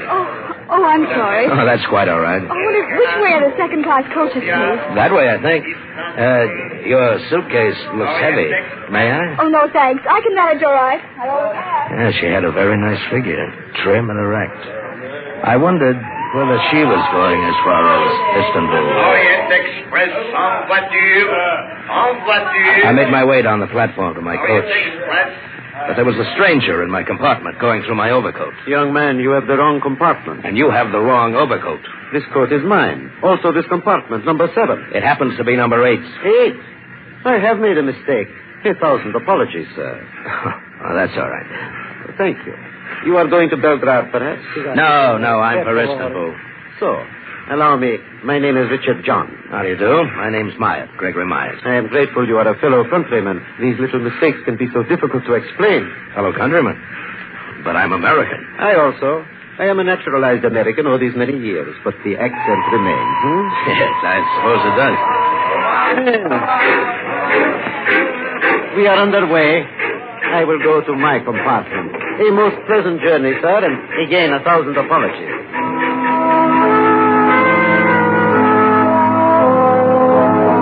I looked at the landscape a while and then got out a book and settled down to read. And at that moment, of course, we ran into a string of tunnels, all of them pitch black. I was just about to ring for the guard to ask to have the lights switched on, but the train was crashing to a stop. We were in the tunnel. I got up and groped for the door. Went into the corridor just as the lights went on. Lying on the floor was the girl who had bumped into me. Excuse me, please. One side, please. Excuse me, please. Madame the conductor, it is my duty to inform you it is not allowed for a passenger to stop the Orient Express. Mr. Myers, if you will allow me, please. Oh, Mr. John. Hadn't we better get a doctor? I am a doctor, Mr. Myers. Allow me. So, there is nothing wrong with this young lady. She has only fainted. Oh, good. Give me a hand, Mr. John. Let's get her into my compartment.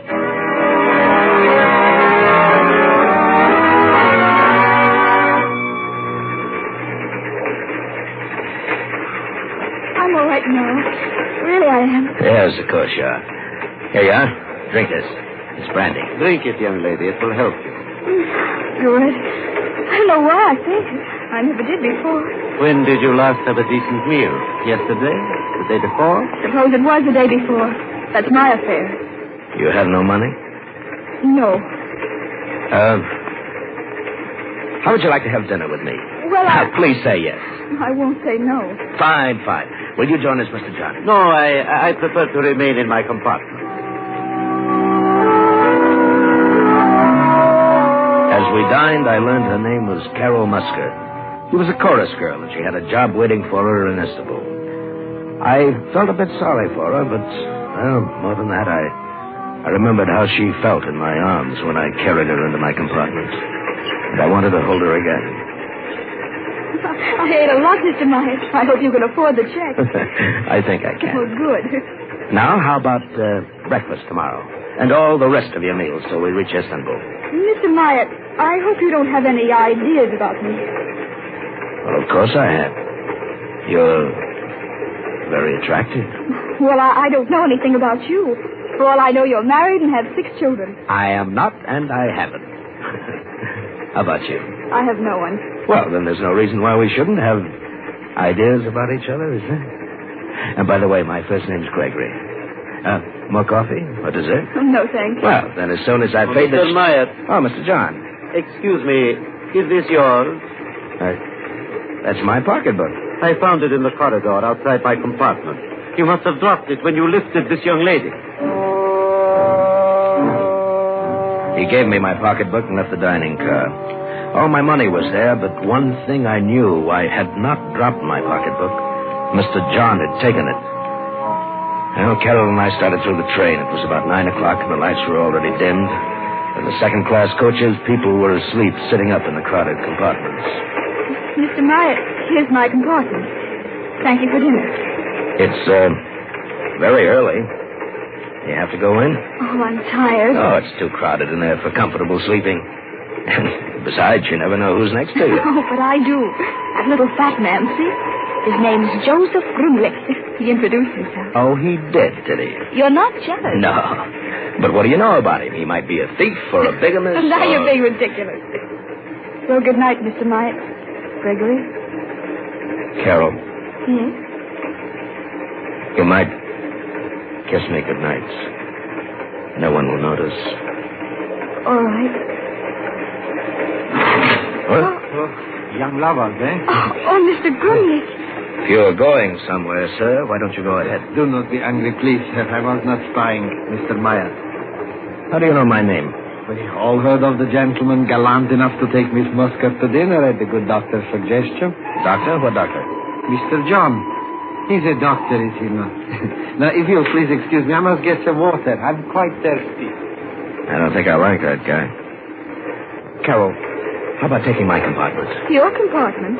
All right, I'll get you another one. We'll speak to the conductor right now, huh?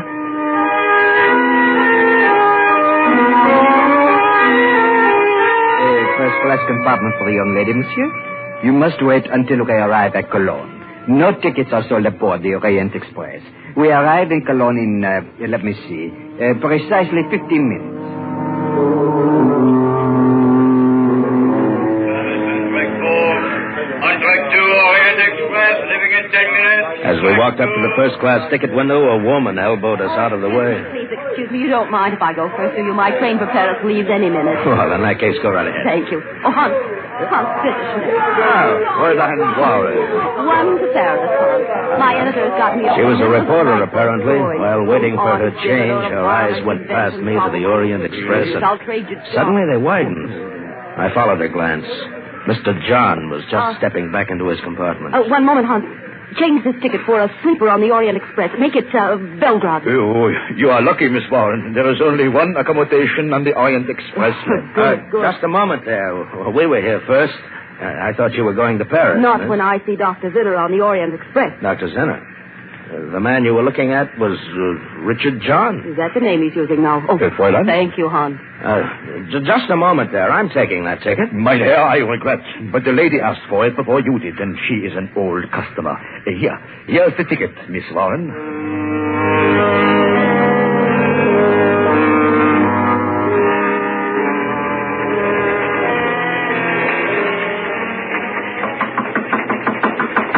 Who is it? Gregory Myatt, Mr. John. I'd like to talk to you for a moment. May we come in? Why, yes. Yes, of course. You are feeling better, Miss Musker? You are getting enough rest? Yes, thanks. That's why we're here. Miss Musker's taking my compartment, and I'm staying in here with you. I wish I could oblige, but I prefer my privacy. Why is that, Dr. Zinner? My name is Richard John. Where did you hear otherwise? From a newspaper reporter who saw you in the station at Cologne. Oh. I don't know what it's all about, and I don't much care, but Miss Musker is going to have my compartment, and I'm going to move into this one with you. Any objections? No. In fact, both of you shall stay here with me. What's the devil? Gently, Mr. Meyer. He has a gun. I am an excellent shot, believe me. Quick. We shall all stay, I insist. Lock the door, Mr. Meyer. That's fine. Now, just who are you, Mr. Meyer? Who am I? A police spy here to keep me from getting to Belgrade? Oh, that's ridiculous. You surely don't expect me to believe your story about some... Mr. John. That sounds like the reporter from Cologne. Tell her she has made a mistake. Tell her, Myatt. Go away. You've got the wrong compartment. My name is Myatt. I'm a reporter. Mabel Warren, London Clarion. Myatt, put your arm around Miss Musker. Open the door part way, just enough for her to see both of you. I shall be behind the door. And remember, I have a gun. Oh, you're not the man I'm after, are you? My name is Myatt. I haven't the slightest idea where you can find your Mr. John. Well, I'll find him. He's on the Orient Express somewhere. Excuse me for interrupting your, Excuse me for interrupting you. Good night, Mr. Myatt. Bolt the door, please. Oh, perhaps you really are only an American businessman, Mr. Myatt. In that case, I owe you an explanation. Sit down. He told us a fantastic story.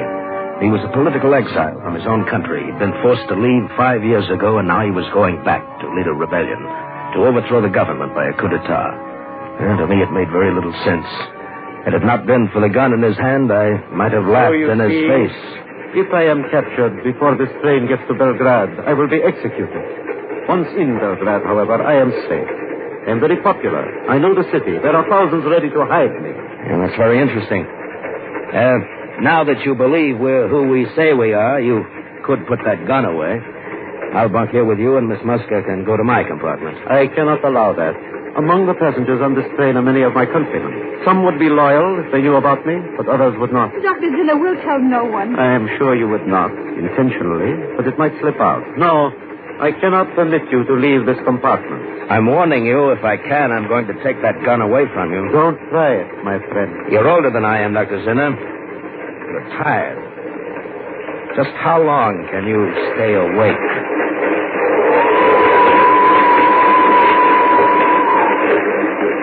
I sat with Carol on one seat. He was across from us, the revolver in his hand. And it got later and later and later. I'm tired, Jake. Now, just close your eyes then, Carol.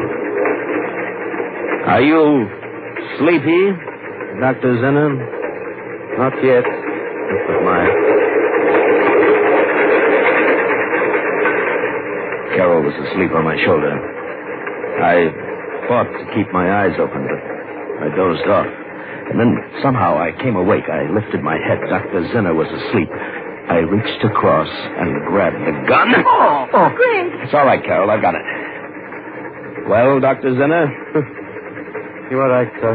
I tried to stay awake, but... Stay here, Carol. I'm going to locate the conductor. I'm going to tell him what's been going on. Oh, no, you must not. I shall never get to Belgrade. Greg, they'll kill him. No, we're still outside his country. He won't be hurt. But if you report me to the conductor, I shall be put off the train. Well, in short, no harm done. I'll be back soon, Carol.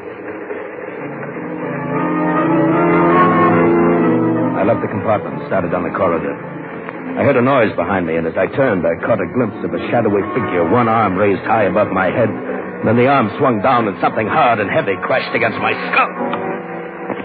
And I fell into a pool of blackness, and I knew nothing more.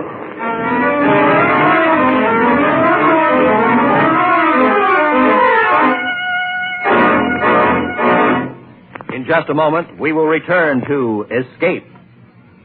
Nobody dies. That might make a good battle cry, but it's just not true.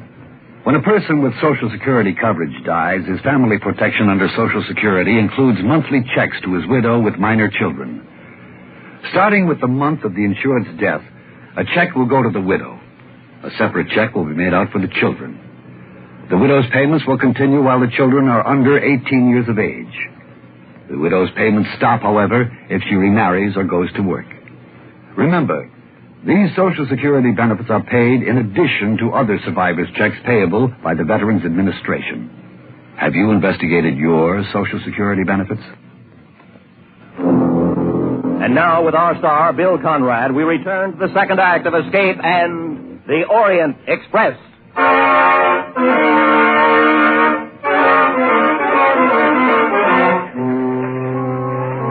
How much later it was when I opened my eyes, I don't know. Whoever had hit me had done an expert job. Might have been Zinner or even Carol.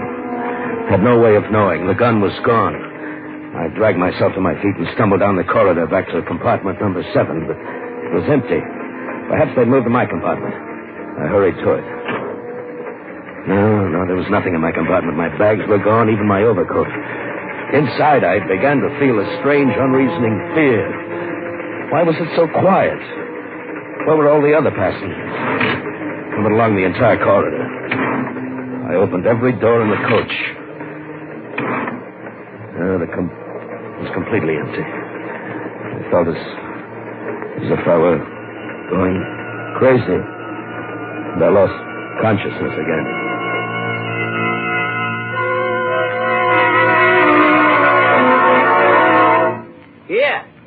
Here, you! What? Mister!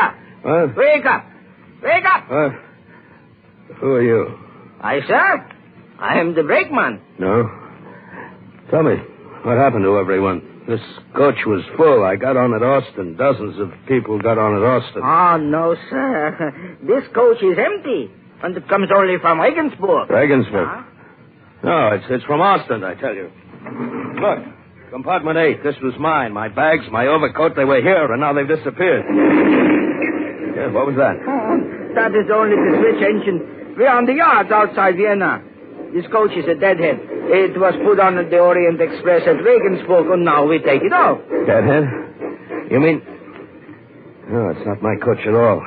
The regular coaches are... The Orient Express is in front of us, sir. If you do not want it to leave without you, you had better hurry, sir. Don't worry, I'll make it. The Orient Express was just getting underway when I dropped off the front of the deadhead. I had plenty of time to run up alongside and swing aboard. I made my way through the train to my coach and knocked on the door of Sinner's compartment. Open up in there. Who is it? Gregory Myatt, open the door. Come in, please.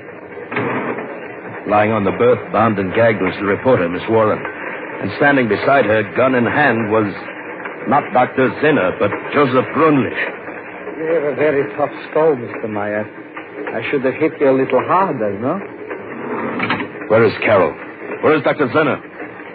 Why have you tied up this reporter? No, please, not so fast. First, as to Miss Warren. I have tied her to prevent her from interfering with Dr. Zinner.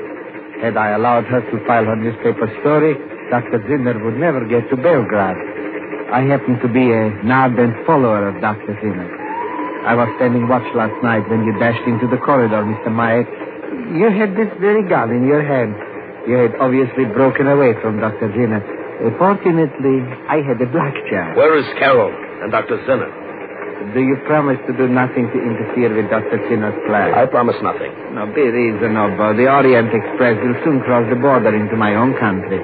It makes only one stop at the border for passport identification.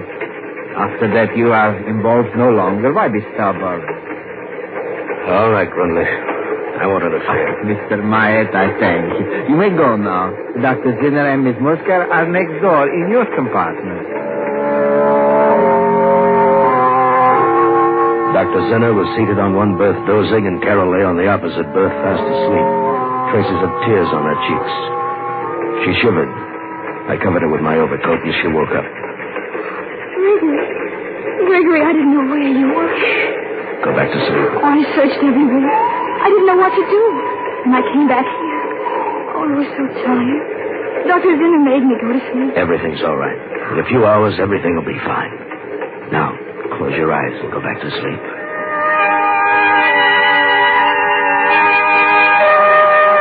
I left the compartment and went to the second-class coach. With both Carroll and Grunlich gone, there was space for me. I slept until I was awakened by a Hungarian passport inspector. The train had stopped in a town named Subotica, just inside the border. I showed him my passport. Then I went to the dining car. The breakfast rush was just starting, so I gave a waiter a pound note and had him get me breakfast for two. By the time the Orient Express was 10 minutes out of Subotica, we were going down the corridor, the loaded tray tinkling as the waiter followed me. We arrived at my compartment, but it was empty. No sign of Zinner, no sign of Carroll. A torn piece of paper was tucked under the cuff of my overcoat. It was a note. I have left with Dr. Zinner. I'm afraid this is goodbye. Signed, Carroll Musker. Here's the breakfast. Where shall I put the tray? What? The breakfast. Oh. Take it back. I don't want it. I sat near the window and watched the landscape drift past. My suspicions had been right all along. Dr. Zinner had played me for a fool. And so had Carroll.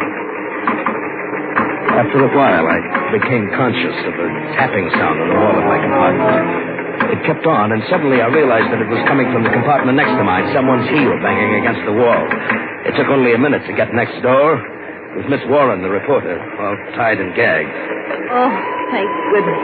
I thought you'd never hear me. Where's Grundlich? Where are the others? You mean you don't know what's happened? Zinner's going to be executed. Executed? Well, they took him off the train at Subotica. Grundlich arranged the whole thing. He's a government spy. It can't be. Well, he is. They're probably holding a drumhead court-martial on Dr. Zinner back in Subotica this minute. I see. And Carol Muska's a government spy, too? The girl? No. Well, she must be. They took her off the train. Well, they had to. They couldn't have any witnesses. Well, what will they do with her? Probably kill her. But... Hey, here, what are you doing? You can't jump off. The train's going 60 at least. I'm going back there. To Subotica? You're insane. Look, there's a small town up ahead. I saw it when I leaned out. Some cars are parked at the station. I saw them. I'm going to pull the emergency cord. Take one of those cars. What can you possibly do in Subotica? I don't know, but I'll do something. Go ahead, Mr. Meyer. I'm going with you.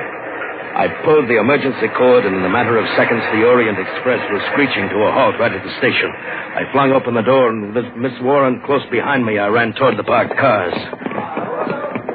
Here, you, come here. Do you speak English? A car, gentlemen, the car very cheap. I want to go to Subotica. It's too far, 50 kilometers. I'll give you 20 pounds. Well, get in, gentlemen, get in. We were at Subotica inside of an hour. I had the driver stop just before we got into the center of town and told him to wait. Miss Warren and I started down the main street. Mr. Myers, look. In the doorway of a small restaurant, his back to us, talking to his chef, was Joseph Grundlich.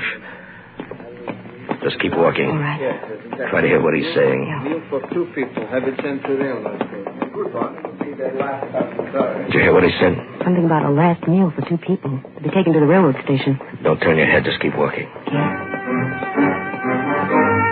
The railroad station platform was empty, so was the ticket office. But through the window, we could see the waiting room, and beyond it was a closed door to a baggage room. There was a large, old-fashioned key in the lock, and standing beside the door was a soldier with a rifle. That's why they must be in the baggage room. You don't have a gun, I suppose? No. Oh, neither do I. The key's in the lock. If I can get to it without the soldiers noticing. We'd better get the soldier away from the door, Miss Warren. How? Look, do you see that telephone over there in the far corner? No. If we could somehow get the soldier over the telephone, his view of the baggage room door would be cut off. Yeah. Look, that'll be your job, Miss Warren. Mine? Go into the waiting room and up to the telephone booth. Smile at the soldier as you go by. Then pretend you're having some trouble with the phone. Appeal to him for help. Right. When he joins you at the phone booth, keep him occupied while I go in and let him out. But he might look around. Just talk to him. Zinner and Carol and I will try to make the car. You'll have to hurry. Go look in that last meal may be here any minute. We'll hurry, all right. Through the grimy window, I watched as Miss Warren crossed the waiting room to the telephone, smiling at the soldier. She left the booth and walked over to him. Couldn't hear what they were saying. She smiled at him again, putting her hand on his arm, then went over to the booth. He took a deep breath and entered the waiting room. I could hear them talking as I started toward the baggage room. Anything about telephones, it's so nice of you to help. Oh, lovely. Yes, I'm glad to. What number do you have? Oh, yes. Carol. That's the number. Oh, here, I have it right in my... Carol. Gregory. Shh. No noise. Dr. Zinner, Carol, go to the station platform. No noise. Come on. Oh, no, but I heard about you. I didn't know. We started back toward the open door that led to the station platform. We went out slowly, not making a sound. Miss Warren was still talking to the soldier, and then suddenly their voices stopped. I glanced back. The soldier's gun had fallen to the floor. He was kissing Miss Warren. We got out to the platform, and I shut the door quietly. All right, follow me. The car's 2 blocks away. What about her? She's a reporter. They won't dare touch her. Now, come on. All right. In a few moments, the station was behind us. The car was only a block away now. And we turned the corner, and walking toward us, not 10 feet away, was Joseph Grundlich and a waiter from the restaurant. Before he could collect his wits, I ran at him. He crumpled to the ground. Then I hit the waiter. All right, run for it. All right. Grundlich fired a few shots at us, but hit no one. And then we were in the car, and he fired at us no longer.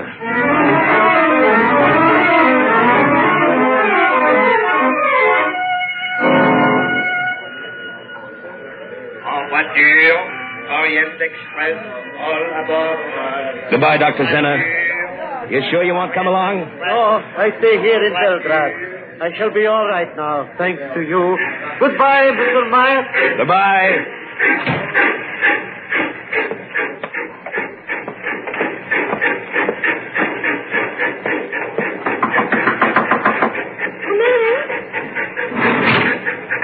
Hello. Hello. You, mind if I sit down? No, not at all. Well, we'll be in Istanbul tomorrow. Mm-hmm. A day late. You know, I probably lost that chorus job. Have any idea what you'll do then? Oh, I think so. I have an idea. Yeah. So have I. A very good idea. Come here.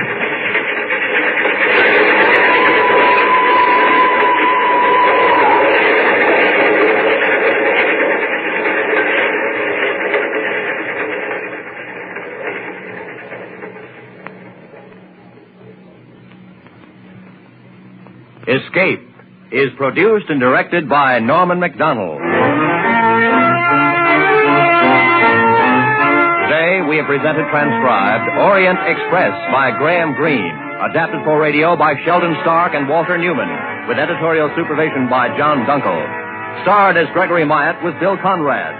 Featured players were Edgar Barrier, Hans Conried, Gloria Grant, Harry Bartell, Ann Morrison, Jack Crucian, and John Daner. The special music was arranged and played by Ivan Ditmars. Next week, You are alone in the steaming jungle with 3 men. You know that one of them is a desperate criminal, a man you've come here to arrest, but you don't know which one. You'll have to find him before he can save himself by killing you.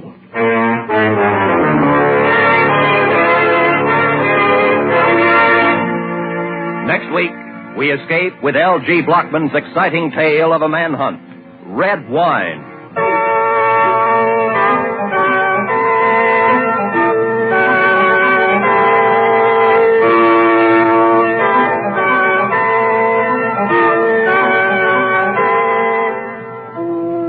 Escape has come to you through the worldwide facilities of the United States Armed Forces Radio and Television Service.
Fed up with the everyday grind?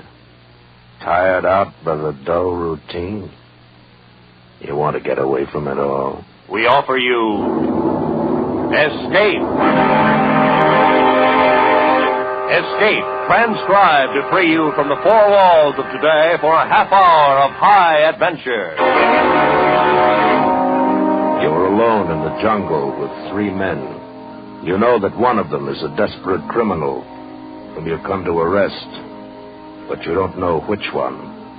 You have to find him before he can save himself by killing you.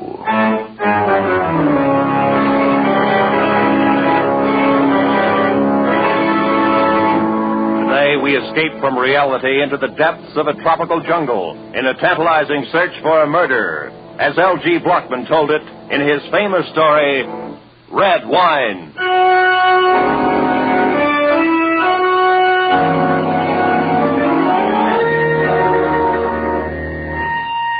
rusty little tramp freighter bumped against the rickety wharf, and I dropped from the rail onto the planking.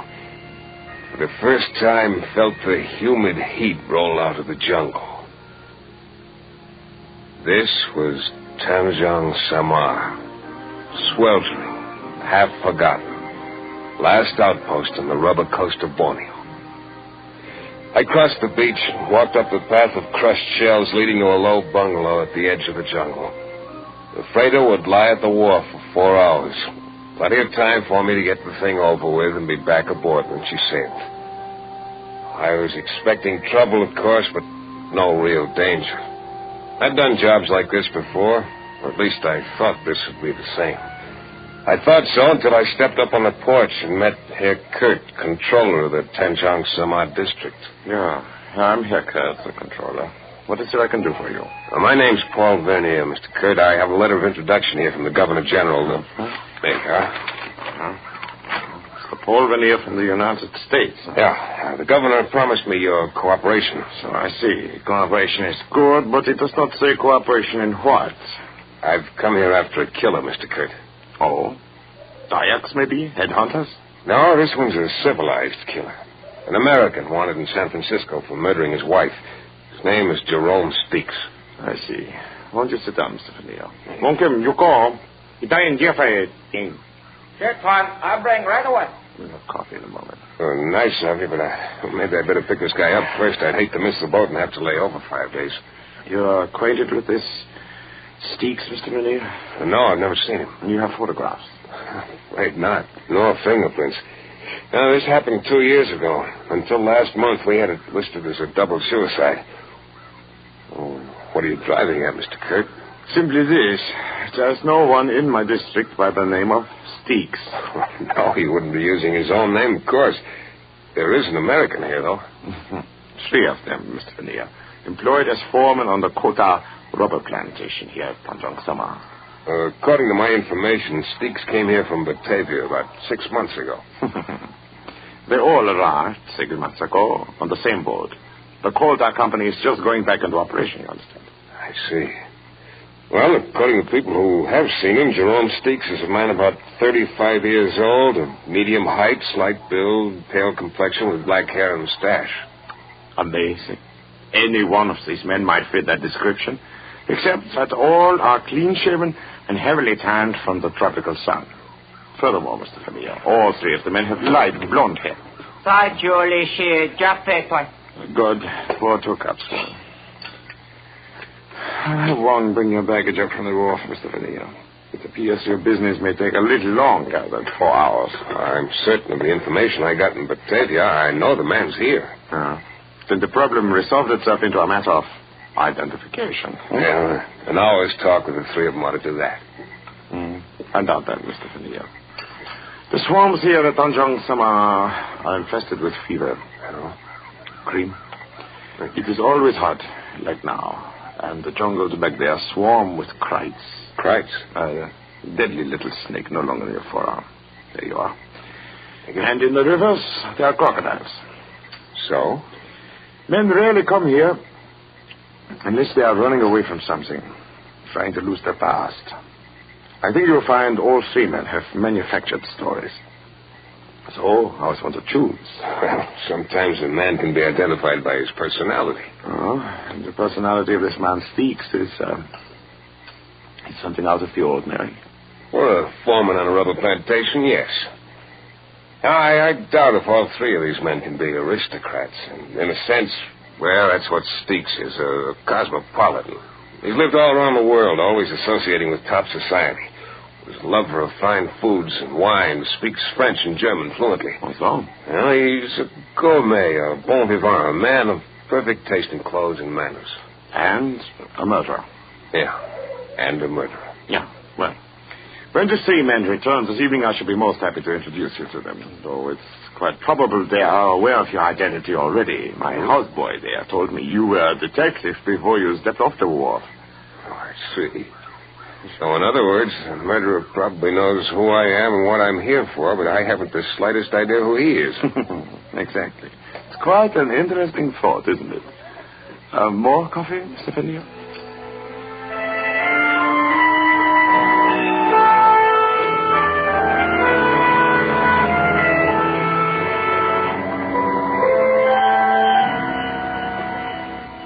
Vernier, I should like you to meet Mr. Duran. Hi, Mr. Vernier. Hi, this is Mr. Wilmerting. Hi, Mr. Vernier. My name's Prale. Glad to meet you.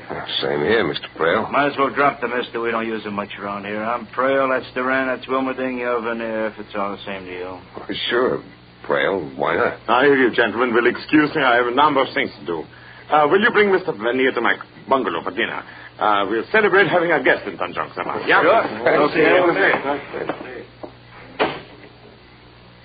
Herr Kurt tells me all three of you are Americans. I don't know whether I'm still one or not. Haven't been to the States in 7 years. Oh, 7 years, huh? And you're an old-timer here, Duran. No, not here. Australia. Don't get him started, Vernier. He'll spend 2 hours telling you how he lost his shirt trying to raise sheep down there. If I had either money or sense, I wouldn't have come to this stinking hole. Oh, I wouldn't say you fellas had it too rough. I've been noticing those empty bottles there on the shelf.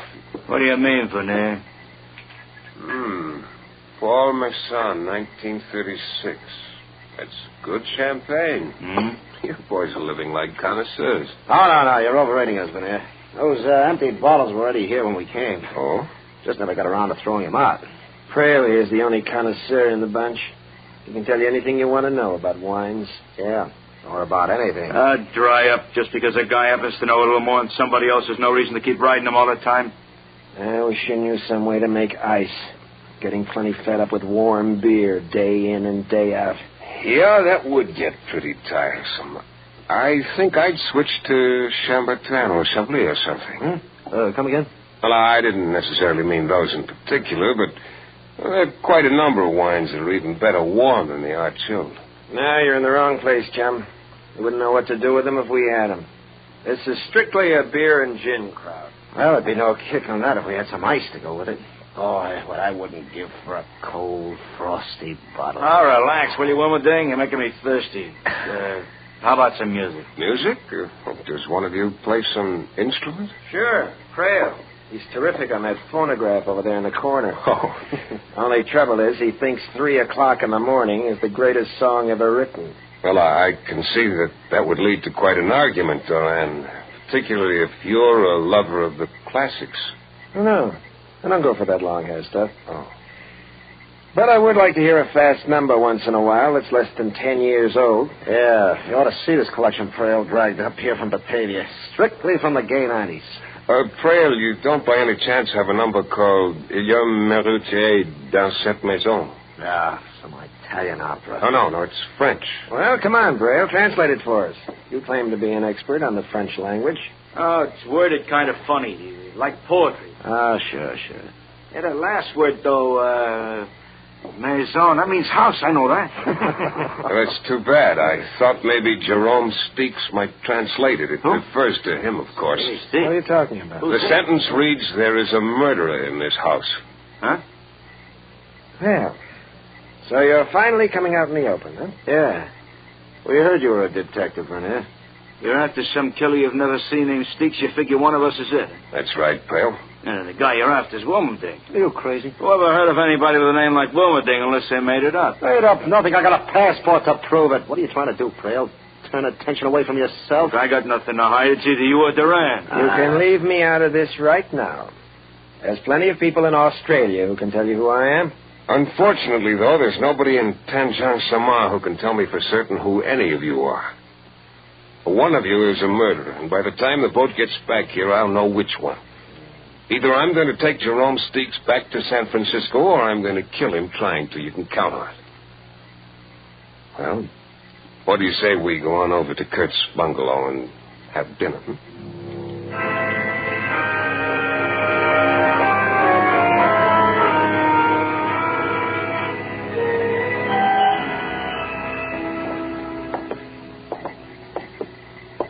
That's Wilmerding's room there.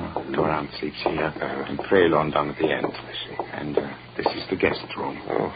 At least the only guest room that's usable at present. Looks all right. Well, it's yours for the time you're here, Mr. Vernier. Or do all of these rooms open out onto the porch? Yes, the veranda, as we call it here. And there's no way to lock this door? Unfortunately, no. Anyway, the windows are covered only by mosquito netting. It makes another interesting situation, does it not? Yeah, I suppose interesting is the word for it. Most likely all these gentlemen are acting to a greater or lesser extent, which of course makes your problem exceedingly difficult. Yeah, that's right. Mr. Kurt, you did say a man rarely came here unless he wanted to lose his past. And yet, you're here. Yeah, that is true. But then I'm only a servant of the government and have little choice when I'm here. No? Well, good night, Mr. Benio. Good night, Mr. Kurt. I trust you have a very comfortable night. Thank you.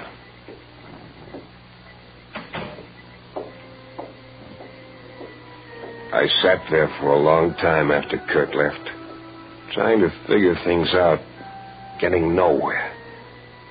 This was Borneo, and though the Coleman lantern on the table at my elbow threw a blaze of white light into every corner of the room, outside that light lay the dark veranda, and beyond that, the jungle. Gradually, the night breeze brought the smell of the jungle into the room, as rich and as exotic as the scent of taboo, fragrant as midnight orchid, as disturbing as the scent of danger. Or maybe it was danger itself I was smelling. Oh, the heavy knife missed my throat by 2 inches, thudded into the bamboo partition and stuck there, quivering. I doused the lamp in one sweep, dropped down on the floor, and slid my .38 out of its holster. I could hear nothing but the rustle of palm thatch along the eaves, low creaks from the pilings underneath the bungalow, the soft night sounds from the jungle. Finally, I slipped my shoes off, pulled the knife out of the wall, and dropped it in my pocket, moved to the door, and stepped quietly out onto the veranda. It was empty. Across the railing, the fringe of undergrowth was dappled in silver moonlight. Nothing moved. I paused quickly at the 3 doors, and from each heard the sound of snoring. One of the men was faking, but which one? I'd reached the end of the porch when my eye caught a slight movement in the banana clump a few yards from the steps. Someone was hiding there. I moved swiftly, holding the gun ready. Came within a few feet before I could make out a shape in a red and white sarong, complete with dark, tumbled curls and a flower behind one ear. It was a girl. Please, Tuan, the gun. You are going to shoot me? No, relax, honey. I was looking for somebody else. Oh. And now you have found Melana, so you are disappointed? Well, look, did you see anybody moving around up there on the veranda a while ago? Only you, Tuan. I became frightened and ran to hide. Frightened? Why? I should not be here. At night, I mean. Oh, let us talk of something else, huh? All right, Melana. Tuan, do you like Melana, perhaps? Definitely. Why do we not go somewhere else? Along the beach, perhaps? You would like that? Mr. Lemire is too serious-minded for such things, Melana. Oh, Mynheer. Well, Mr. Kirk, join us, won't you? Thank you. Melana, go to the bungalow at once. Yes, Mynheer. Yes, I go. I go immediately. She has no business being out alone at night. But, Mr. Fennier, is something wrong with your room? It's not comfortable? It was, until this flew in through the window. A knife? Yeah, a throwing knife. Ever see it before? Oh, yeah. It's one of the collections there in the bungalow. The Americans throw them at targets every evening and wager on the results. I believe Mr. Doran taught the other 2. What about you, Mr. Kurt? Do you ever bet with them? It would be too easy. Watch. Well, I learned to throw a knife in Java many years ago. And Melana, I suppose she's an expert at it, too. Melana knows nothing of knives. Her greatest accomplishment is that of making friends too easily. I see. Just who is she, anyway? Does she live here? Yeah, she lives here. She is my wife. Your wife? Exactly. My wife. Good night, Mr. Fennier.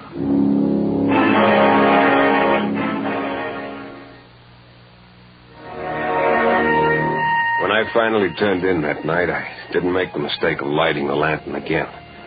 Being a target once in an evening was enough. I undressed in the dark, pushed the bed up to block the door, propped a chair against the windowsill, and lay down on the floor. I kept trying to fit some theory together to account for the things that had happened. When I drifted off to sleep, I was no nearer any answer than before.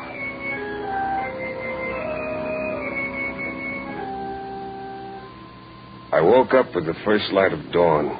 For a full minute was ready to predict a peaceful day. And then I turned my head slightly and saw it. On the floor, against the wall, 18 inches from my left hand, its eyes open and unmoving, lay a krite, first cousin to the cobra, the deadliest snake in Borneo. Cold sweat broke out on my forehead, ran into the corners of my eyes. Not daring to make any sudden move, I slid my right hand slowly up behind me and found my gun under the pillow. The snake moved slightly. I froze for one long minute. Carefully, I brought the gun over until I had the ugly head centered above the foresight. Then... Who fired the shot? I did, Kurt, in here. Hey, Kurt, what are you shooting about? Find out now. Renier. All right. Oh, sure, Kurt. Come on in. I had an early morning visitor there on the floor. God, Krite. Did he bite you? No. What the devil told the racket? Snake. It's funny. What's funny, Durant? A Krite, Wilmerding. Just killed one here in my room. Well, there's plenty of them around, but I never heard of one crawling into a room before. I'm not sure it did crawl in. What do you mean? I've got an idea it may have been dropped in through the mosquito netting there at the window. Yeah? By whom? By a guy named Jerome Steeks. Ever hear of him, Duran? Why don't you pick up Wilmerding? He's your man. Oh, sure. I always carry a couple of snakes around in my pocket just for luck. What I want to know is who carries this around in their pocket for luck. It's one of our knives in the living room. We throw them at a target. Yeah, I know. Only last night I was the target. And Prail's your boy. He's an expert. Wins every time we play. Dry up, Duran. Listen, young man. Relax, all of you. All right. So nobody knows anything about these accidents. They just happen. But here's a warning to whichever one of you is Steeks. The next time, you better cover yourself. I'm through being a clay pigeon. From now on, it's going to be a lot tougher. A whole lot tougher.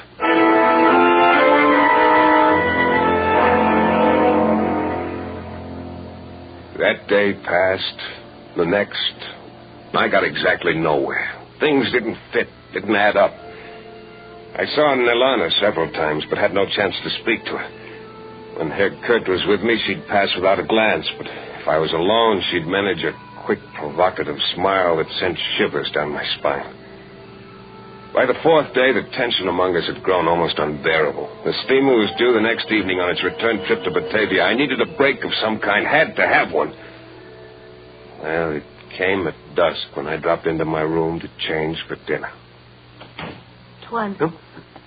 It is I, Nilana. Nilana, what the devil are you doing here? To see you, Tuan. Does that make you unhappy? No, but I doubted Herr Kurt would think much of the idea. Oh, no, he must not find out. That is why I hide here and wait for you. Oh, but he may walk in here any moment. That is true, Tuan. It is why I cannot stay now. But I wish something to ask you. All right, honey, shoot. It is true that you look for a man who has killed a woman in more United States? Yeah, that's right. A man who now names himself by another name? Yes, no, but It you know... is perhaps the same one who one night threw the knife at you? Yeah, I think so. Do you know who it is? I saw the knife thrown, Tuan. I was outside. Oh, be quiet. Oh, it is someone. Yeah, it's Herr Kurt. Oh. He's going into the living room. But he will come here when he does not find you. Oh, I am very frightened, Tuan. I must go. Oh, no, wait. I've got to No, know. no. There's no time now. Tonight, when everyone sleeps, wait by the tall palm at the edge of the clearing. I will come. All right, I'll be there. Nilana has done foolish things, Tuan. But tonight she will fix it all good. You come.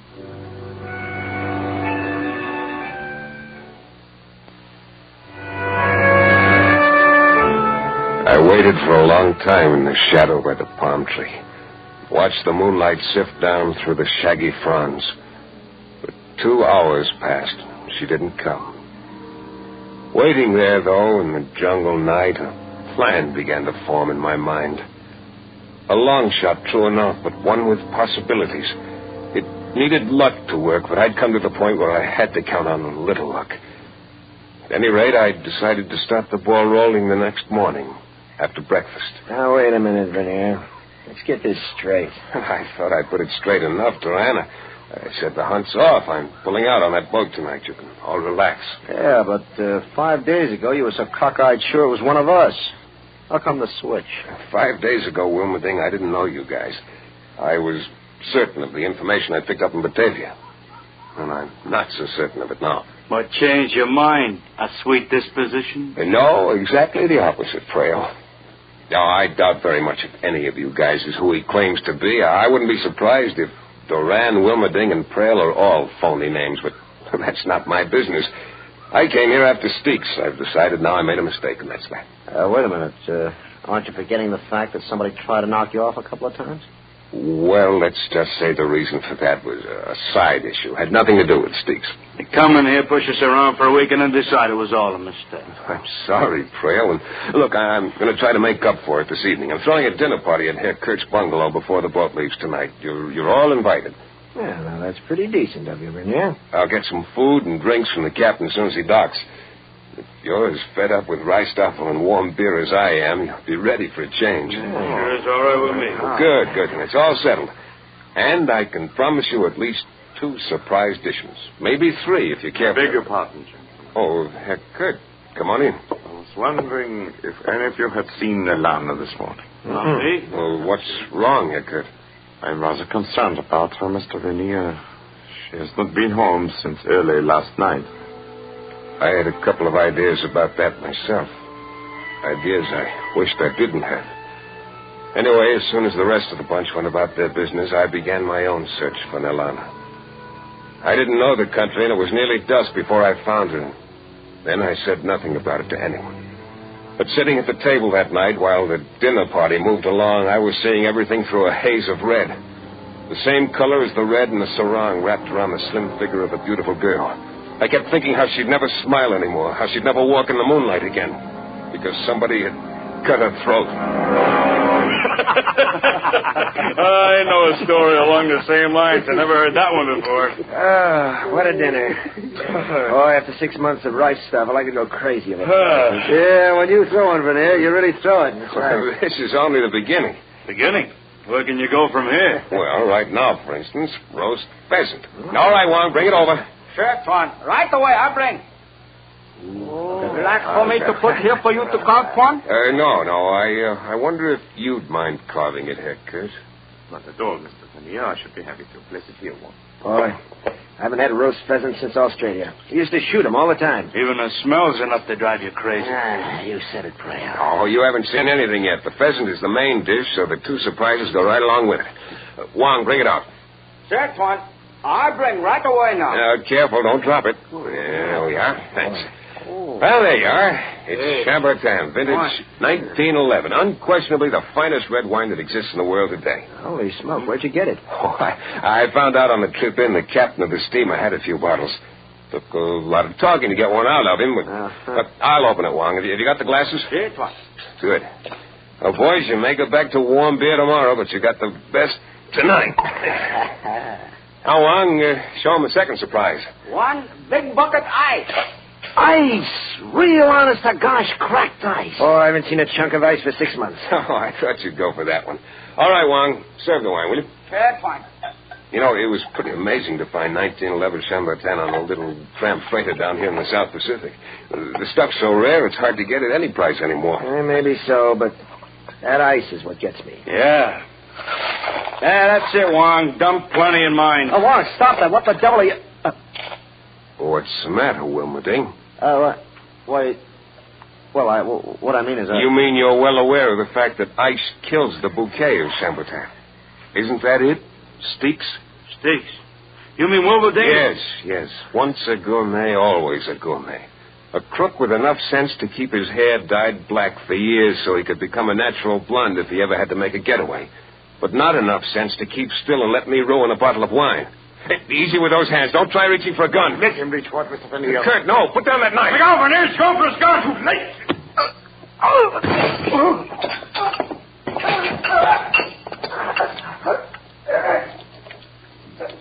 Kurt. Good Lord, Kurt, you've killed him. I'm sorry you do not have our prisoner to take back with you, Mr. Vernier. But I, too, found her body. I knew you had been there. I saw your footprints. I'm sorry, Kurt. And She'd been seeing Wilmerding. I had guessed it was one of them. And apparently she found out he was Steeks. Yeah, I know. That's what she was going to tell me, only he didn't give her a chance. She was young, Mr. Vanilla. Foolish, perhaps. But I loved her very much. Hey, look.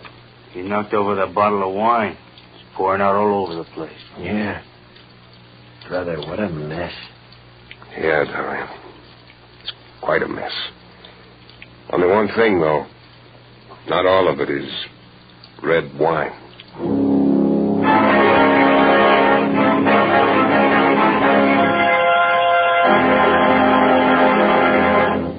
Escape is produced and directed by Norman MacDonald.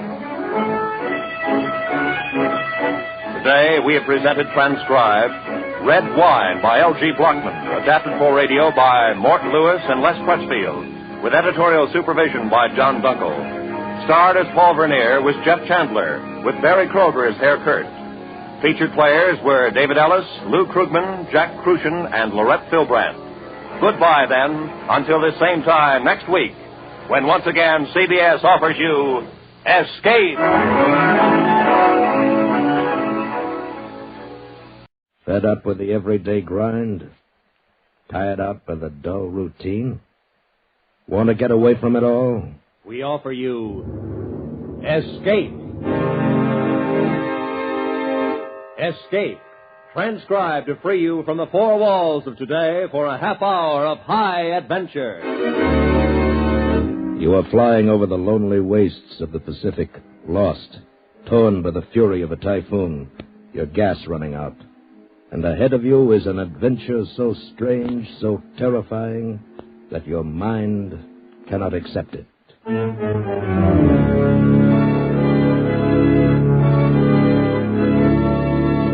Today we escape from reality with the tale of a Navy flyer who vanished from the face of the earth into a new world of the future, as Nelson Bond told it in his story, Conquerors Isle.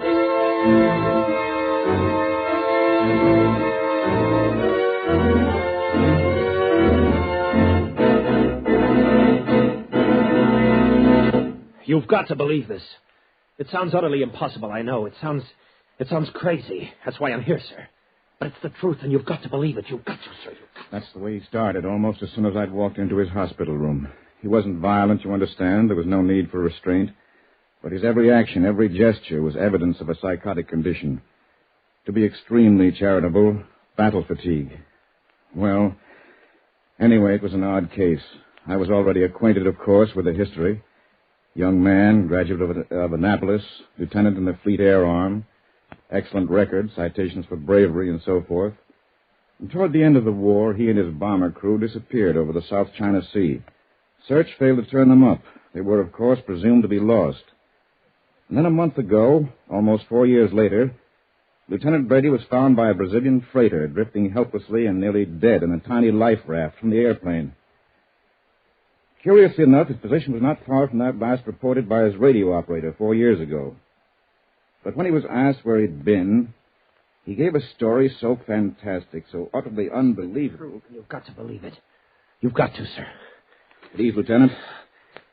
I'm sorry, sir. I'm here to consult with you as a physician, how to order your cure as a superior officer. Now, suppose we ignore the braid while you tell me about it. Oh, thank you, Doctor. Where should I begin? Well, it's your story. You know what it is you want me to believe. The trouble began, I understand, on your last bombing mission. Yes, that's right. That's when my troubles began. The thing's been going on for much longer than that. Years, certainly. Decades, perhaps. Somebody has got to do something, Doctor. Time is racing by, and with every passing day, they grow stronger. I've got to make people understand. Lieutenant. Now, suppose you start at the beginning. With that unfortunate last flight. Yes, sir. I'm sorry I got a little... Well, then it was this way. We'd finished our mission, and we were starting for home. We were over the South China Sea, between the Philippines and Indochina, roughly off Palawan. Everything was peaches and cream. The Arden Alice was purring along like a dream. I was sitting there chewing up a pack of lifesavers, thinking how good that can of cold beer was going to taste, when the intercom crackled in my ear. Lieutenant, Captain Freighter, 10 o'clock. Huh? Yeah, you're right. Looks like a single tramp beating up the coast. You still got a Bertha? Yes, sir. Okay, maybe we can have some fun. Red 4 to Mac. Red 4 to Mac. Go ahead, Red 4. Jap Freighter, 10 o'clock. Check. We've still got a Bertha. How about it? Why not? It's your party. Go ahead and good luck. Roger and out.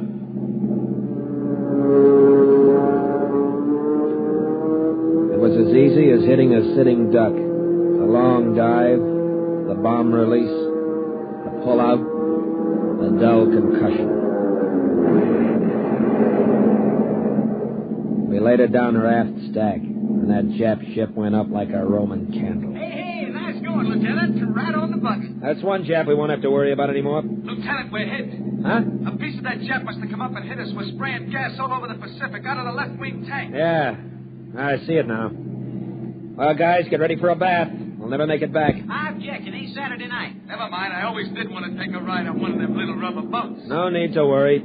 The Navy takes care of its own. They'll be out to get us before we have a chance to get thirsty. Red 4 to Mac. Red 4 to Mac. Nice going, fella. Yeah, only it was a two-way deal. We're hit, Mac, losing gas fast.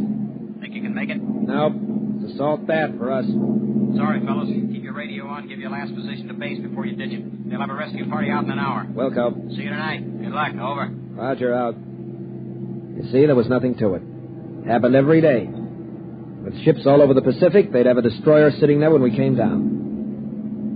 A half hour later, when our gas was down to a few cupfuls and the rest of the squadron was long out of sight, an amazing thing happened. 1 minute the sky was clear and cloudless. The next minute we were surrounded by thunderheads, and a typhoon burst on us.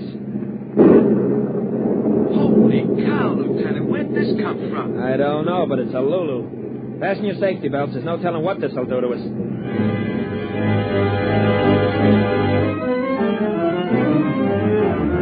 It was a granddaddy typhoon, all right, but it lasted only a few minutes. Then we got out of it as miraculously as we'd come into it. And wonder of wonders, we were directly over a small island. Well, what do you know?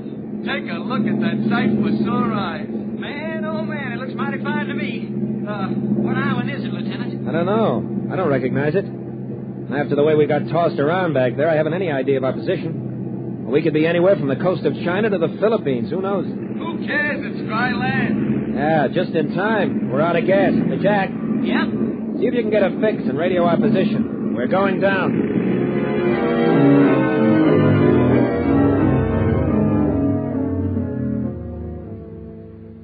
We landed safely on a little strip of sandy beach. And only after we'd climbed out of the plane did we begin to have any misgivings. What do you think, Skipper? Well, it doesn't look like much, but... I don't see anybody. Not a sign of life. I got a good look from topside coming down. There weren't any houses, nothing. Well, still, you can't tell. They could be Japs. Or worse. Headhunters, maybe. We better stick together, stay close to the plane. Shouldn't be more than a few hours. Yeah, except... Hey, what the... Hold it. Hello there. A white man. Hey, what is this? Keep your eyes open. It might be a trap. But he's a white man. He speaks English and he's not armed. No, I don't see any guns. Just the same. Watch it. Welcome, gentlemen. Welcome. I saw you land, so I hurried out to see if I could be of any assistance. May I introduce myself? I'm Dr. Grove. I'm Lieutenant Brady, and these are my men. Radio man Kavanaugh, my gunner, Sergeant Geller. Hi, it's a pleasure, gentlemen. Pleasure. Are any of you in need of medical assistance? Oh, thanks. We're all okay. Just a little surprised to find anyone here. Well, yes, of course. That can be explained to you later. But right now, you'll be wanting food and rest. Hey, now, a little chow wouldn't be bad. But first, we have to get in touch with our base. Give them our position. Oh, of course. But such things take some time in these primitive areas. Oh, we have a radio on the plane. Did have, Skipper. What? I was just starting to tell you. It went out just before we sighted the island. Must have got wanged up in that storm. Well, can you fix it? Well, I suppose so, if it's nothing serious. I'll tell you better after I have a chance to look at it. Of course. But in the meantime, I hope you'll accept our humble hospitality. We don't have the pleasure of entertaining new guests here often. It'll be good to chat with you all. If you'll follow me, please. How about it, Skipper? Sure. Why not? After the last half hour, we could all use a little relaxation. Very good. Right this way, please. I should have smelled it right then. There was something strange about the whole thing. There were a lot of questions in my mind, but somehow I didn't ask them. Instead, we walked down the jungle path behind Dr. Grove, like lambs to the slaughter. Tom Geller must have had the same misgivings because he whispered in my ear. I don't get it, Skipper. Don't get what, Tom? Where do these guys come from? Where do they hang out? When we were coming in, I made sure to take a good look at this island. There were no houses, no nothing. I don't know. I guess we'll find out soon enough. Yeah. Hey, stop it. Holy cow, will you look at that? Dr. Grove stopped in front of what looked like a big rock. And then we saw it was expertly camouflaged cement with a sliding door. Here we are, gentlemen. If you'll be good enough to enter. Enter what? That? Don't be alarmed. It's only an elevator. An elevator? In this jungle? What kind of monkey business is this, anyhow? Do you mean to tell me you live underground? My dear Lieutenant, I'll be glad to explain everything later. It's all very simple. But first, I must insist that you enter the shaft. So now you're insisting. And suppose we prefer not to step into your elevator, then what? Then I should be compelled, most regretfully, to enforce my request. Guess again, pal. We happen to be armed. A gun, 3 guns. See, that's one detail you overlooked. I overlooked no details, Lieutenant. Would you be kind enough to fire your gun? Watch yourself, Skipper. It's a trick. He wants you to shoot. The sound will bring help. Wrong, my friend. I need no help. Very well. If you won't accept my invitation... Wait a minute. Keep your hand out of your pocket. Perhaps you would care to stop me, Lieutenant? Okay, if you asked for it. Hey, Lieutenant. Try again, Lieutenant, but your gun will not work. Skipper, on he's this right. island. Mine won't work either. And now, perhaps you'll be kind enough to step into the shaft? Look, I don't know what's going on here, but I don't want any part of it. Yeah, neither do I. Come on, gang. Let's get out of here. Just a minute. I'm sorry. You forced me to use harsh measures. Believe me, I do so reluctantly. What's that you've got there? Just a small tube, but a very potent weapon, I must warn you. Yeah? Well, then you better use it fast.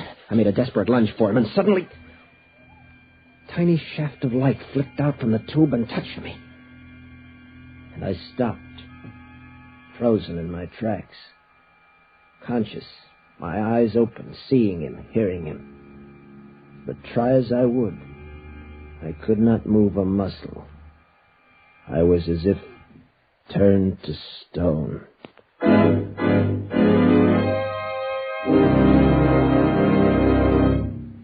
In just a moment, we will return to Escape.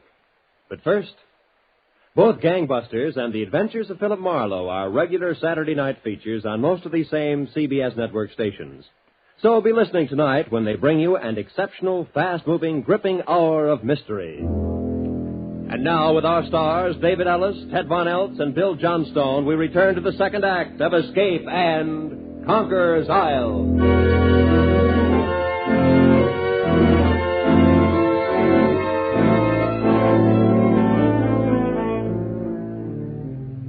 I was paralyzed, Dr. Gorham. Completely paralyzed. As if turned to stone. I had all my senses. I could see and hear and feel, but I couldn't move a muscle, not even turn my eyes. And you say this happened because of some kind of light beam? Well, not exactly a beam, sir. Perhaps not exactly light. Just a kind of radiance.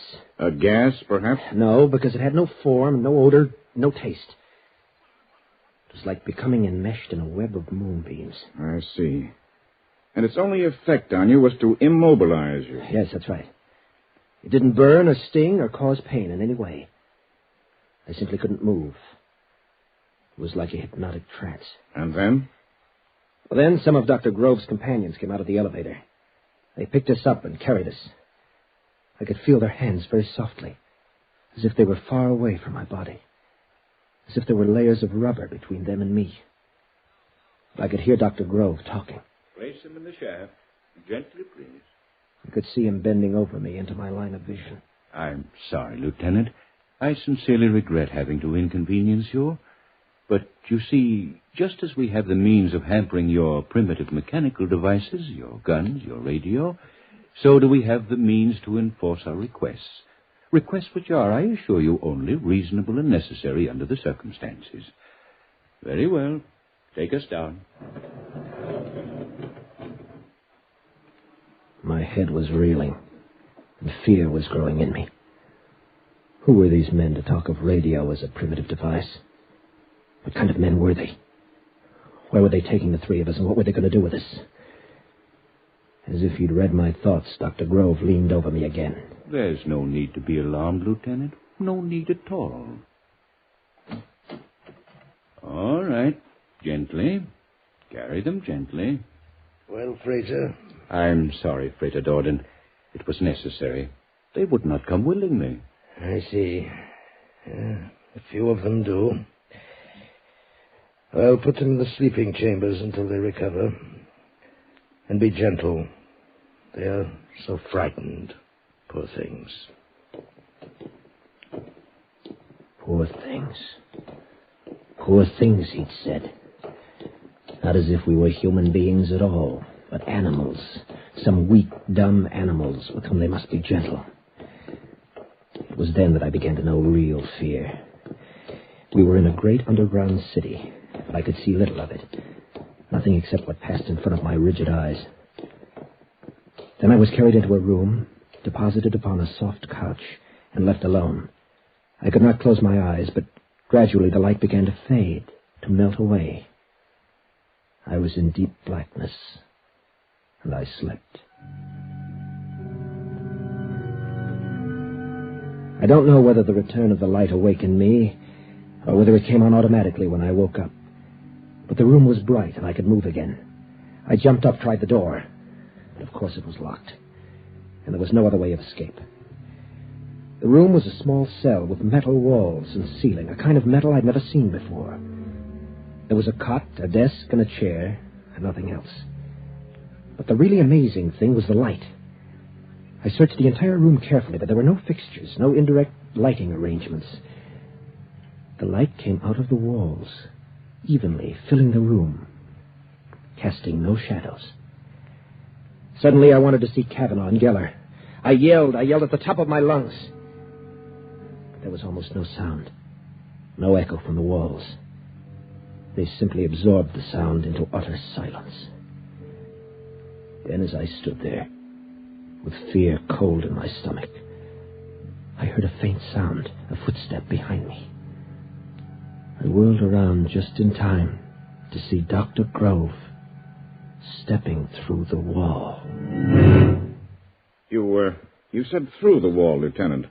Of course you mean through the door. Through the wall. Through the wall, sir. The door was in front of me. But Dr. Grove stepped into my cell through the solid metal wall. You realize that what you're saying is impossible. To us it is. To them nothing is impossible, nothing. That's why we must act, and act now before it's too late. You must believe me, sir. This is man's last chance. I'll do my best. Perhaps you'd better continue. Now, this Dr. Grove stepped through the wall. Yes. As I'll tell the rest as quickly as I can, I can see that you don't believe me. But someone must, somewhere, sometime, someone must. Lieutenant. Well, as I said, Dr. Grove stepped into my cell through the wall. Suddenly, my panic ended. I looked at him now with awe. And we talked, not as man to man, but as man to a lesser creature. Me. You must not be frightened, Lieutenant. You do not understand how I passed through a wall which to you seemed solid. And not understanding, you feared. But Yet there is nothing supernatural or fearful about what I did. Any of us can do it at will. You see, there is no such thing as a solid in this world of relativity. We know that there is plenty of room for the molecules of our bodies to pass between the molecules of those walls. We simply make a necessary mental adjustment and walk where we will. It is an ability as basic to us as breathing to a person like you. What kind of men are you? You have been educated, studied Darwin. You know the facts of evolution. You know how man has progressed through various stages from the primitive savagery of the Neanderthal man. Well, yes. Obviously, this process can and will continue. To suppose that the evolution of man is complete with you is a mistake of conceit. You mean You are the next stage. Exactly. You have heard of the process of mutation, perhaps. How suddenly a white rose is produced of a family of red roses, and from then on produces only white descendants? Yes. So have we been evolved, as mutants, infinitely superior to our parents and our fellow men, knowing by instinct right from birth what you must study years to learn, your most difficult physics and mathematics, our ABCs, our studies far beyond your understanding. Are there many of you? Yes. You see, the process has been going on for many years. Hundreds, thousands more come to us every year from all over the world, drawn here by telepathic message, where we have isolation to study, learn, build, prepare ourselves. Prepare? Prepare for what? For the task ahead. Obviously, when we are ready, when we are numerous enough to fill all the necessary positions, our superior intelligence must shape a new world. Take over the world? Obviously. You will destroy man? How little you understand us. Do you destroy the animals of the field because they are not your intellectual peers? Our obligation is to keep and protect you, to act as your friendly guardians in a world which will be strange to you and frightening, as my walking through the wall was frightening to you. I see. Yes, I see. Then what is your plan? Rather say, nature's plan. And the answer to that lies in history. What became of the anthropoids, the cavemen? They died out. Civilization passed them by. They fell before the onrush of higher forms of life. Even so. Even so. But I give you our pledge that we will be kind. We will be kind. And then he took me out into that great underground city, through its corridors and great halls and laboratories and shops. Took me among the thousands of his fellow men. There I saw marvels of which I could talk for hours. There were... They would be beyond your comprehension as they were beyond mine. You wouldn't believe me, and so I won't bother to tell you. Then I met others like us, some 200 captive cattle, people who had stumbled onto this island as I had. There were famous names among them. A famous author whose ship disappeared in the Pacific years ago. A big game hunter. A famous aviatrix for whom a dozen fleets had sought in vain. All of us, prisoners. We were treated with great kindness, made comfortable, relatively happy. We were their pets, you see. Their dumb animal pets.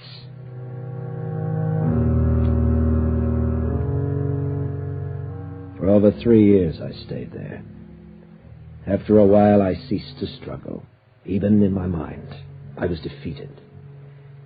So I succumbed to the peaceful, bucolic existence that was my fate. At least that's what I thought. Then came that last day. Dr. Grove had made me his special pet. I was allowed to follow him about at his work, to talk to him at length. And on this day, he confided in me even more than usual. Well, Lieutenant, it has been a pleasant day. Yes, Doctor. Am I to go now? Not for a moment. Ah, yes, I shall miss having you with me when I'm gone. Gone? You're going away, sir? Yes, very soon. But where? Out into the world, where you once lived. But why? Oh, there are many, very many of us there already. In strategic places, of course.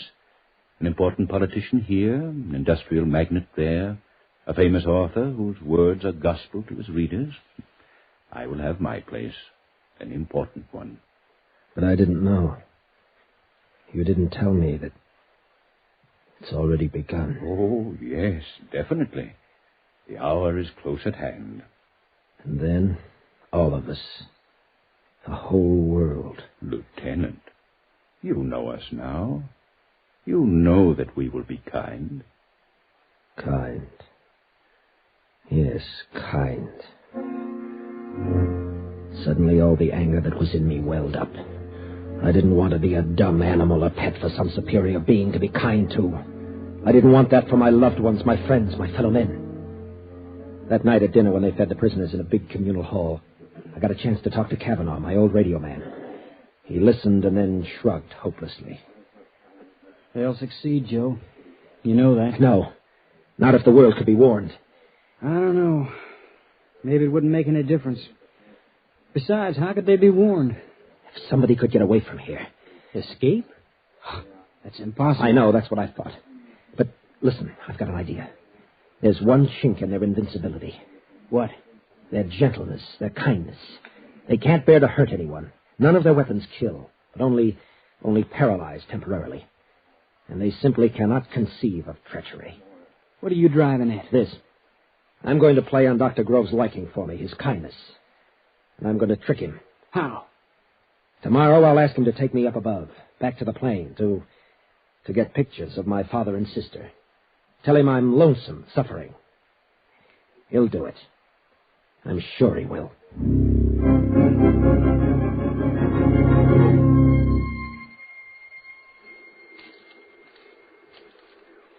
It's very kind of you, Dr. Grove, to do this for me. Oh, not at all, Lieutenant.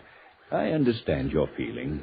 With you leaving, I'd have no one close. The pictures will make me feel a lot better. Well, I only hope they're still here. Plane is partially demolished by the weather, as you can see. Oh, they'll be there. They were in the map compartment. They'd be out of the weather. Well, here we are. Dr. Grove, look, over there. Where? Sorry, Doctor, but I had to do it. I hope I didn't kill him.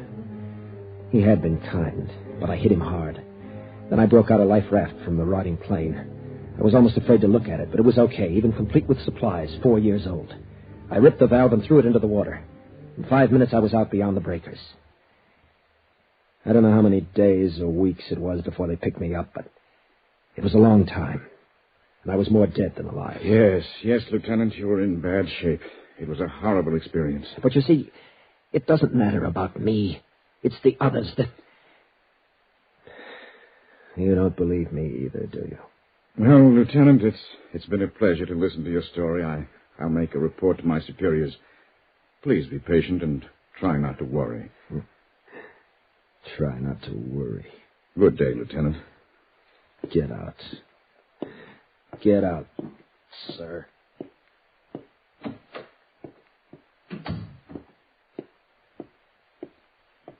Oh, there, Commander Gorham.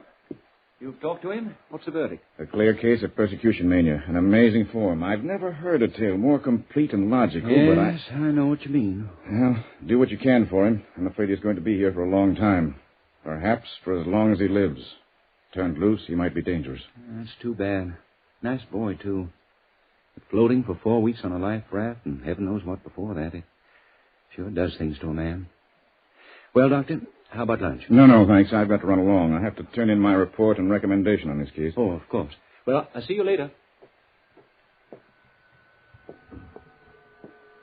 I watched the man disappear down the hall. I stood there for a moment lost in thought, seeing the face of that boy in there. It was hard to know how best to be kind to a boy like that, but I roused myself. I had much to do. So much. And if I went down through the lobby of the hospital, some fool would surely delay me, get me into a long-winded discussion, and I didn't feel a bit like talking. I wanted to get out of this place and forward my report that this Brady case was closed, that there'd be no more trouble from this source. My car was just outside on the street. There was no one in sight in the corridor. So I turned and quietly walked through the wall.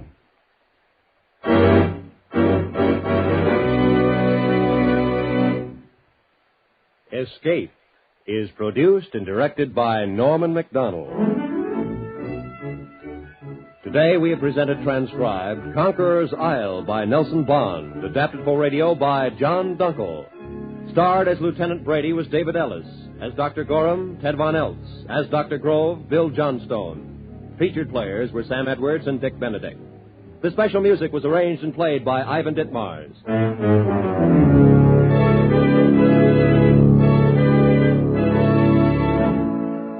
Be sure and be with us again next week at the same time, when we will bring you another great story of mystery and intrigue by one of the world's outstanding authors of high adventure, as CBS again presents Escape.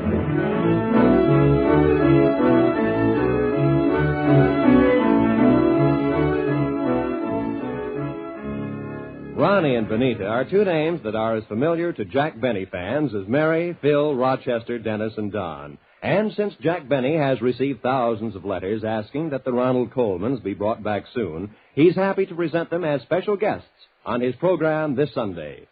Hear the Jack Benny program on these same CBS stations tomorrow night.